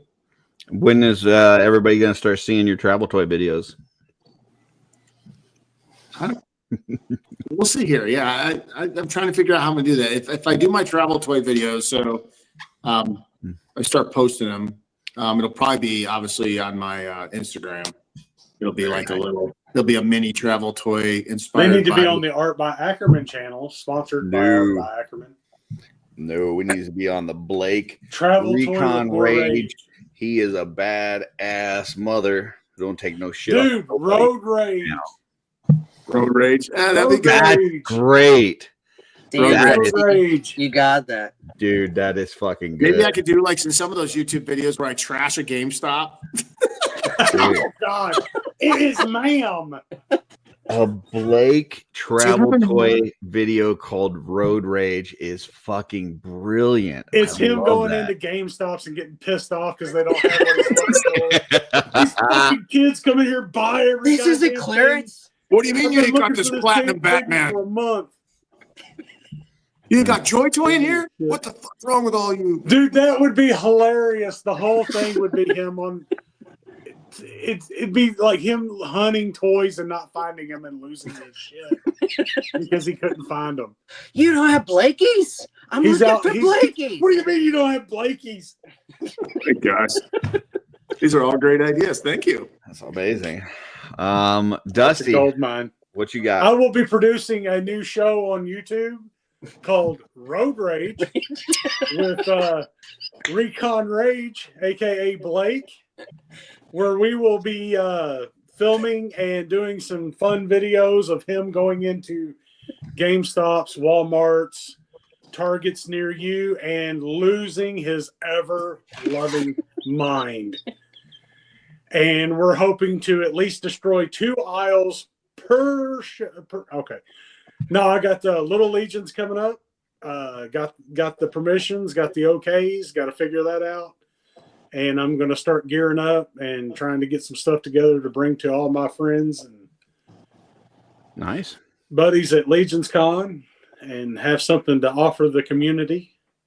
Beauty. Other than my good looks and great wit, which I share for free. Yeah, Jeff. I forgot one thing. So as of yesterday, well, your guys are still in the past. I'm in the future. We started the 1-year countdown to CarverCon, and a lot of us are on that billing, so we'll be seeing you all. I'm trying to get Curtis to come hang out with me and Angie on his way. I don't have a problem with that. I want Curtis to come hang out with on the us way. and ride up with us the next day, especially if he goes by himself. Because, Darla's kind of cool, but she's not Curtis. She's she's not going to come to CarverCon. She's got a table at CarverCon. Yes. Yeah. And we need Darla and Curtis to stop by and see Dusty and Ange. That's cool. Oh, one more thing I'm looking forward to. I'm looking forward to meeting my grandfather. He will be at Legions Con. I just realized his name is Terrence. I did not know I was related to a Terrence until tonight. But hey, we could do it like a tag team, Dusty. Road Rage versus Road Dust. See, These shows write themselves, Rage. They write themselves. Rage love and it. Dust. I like get the it, Dusty Dust. name. We just made a new WWE tag team partnership right here. I'm It's telling you. Rage losing his mind and me trying to calm him down in public. Dude, it's just a That would be freaking awesome. Matt Gardner figure. We That would will be find awesome. you one. All right. Meanwhile, I'm just gonna be sitting here eating my good and plenties. So, all right, folks. Well, thank you for tuning in and watching. Had a great time with the coward bracket and just looking at toys and stuff afterwards. was fun. Yeah, it was nice. And they moved all the shit around here. Oh, here we go. All right, we'll see you next time on the Offworld.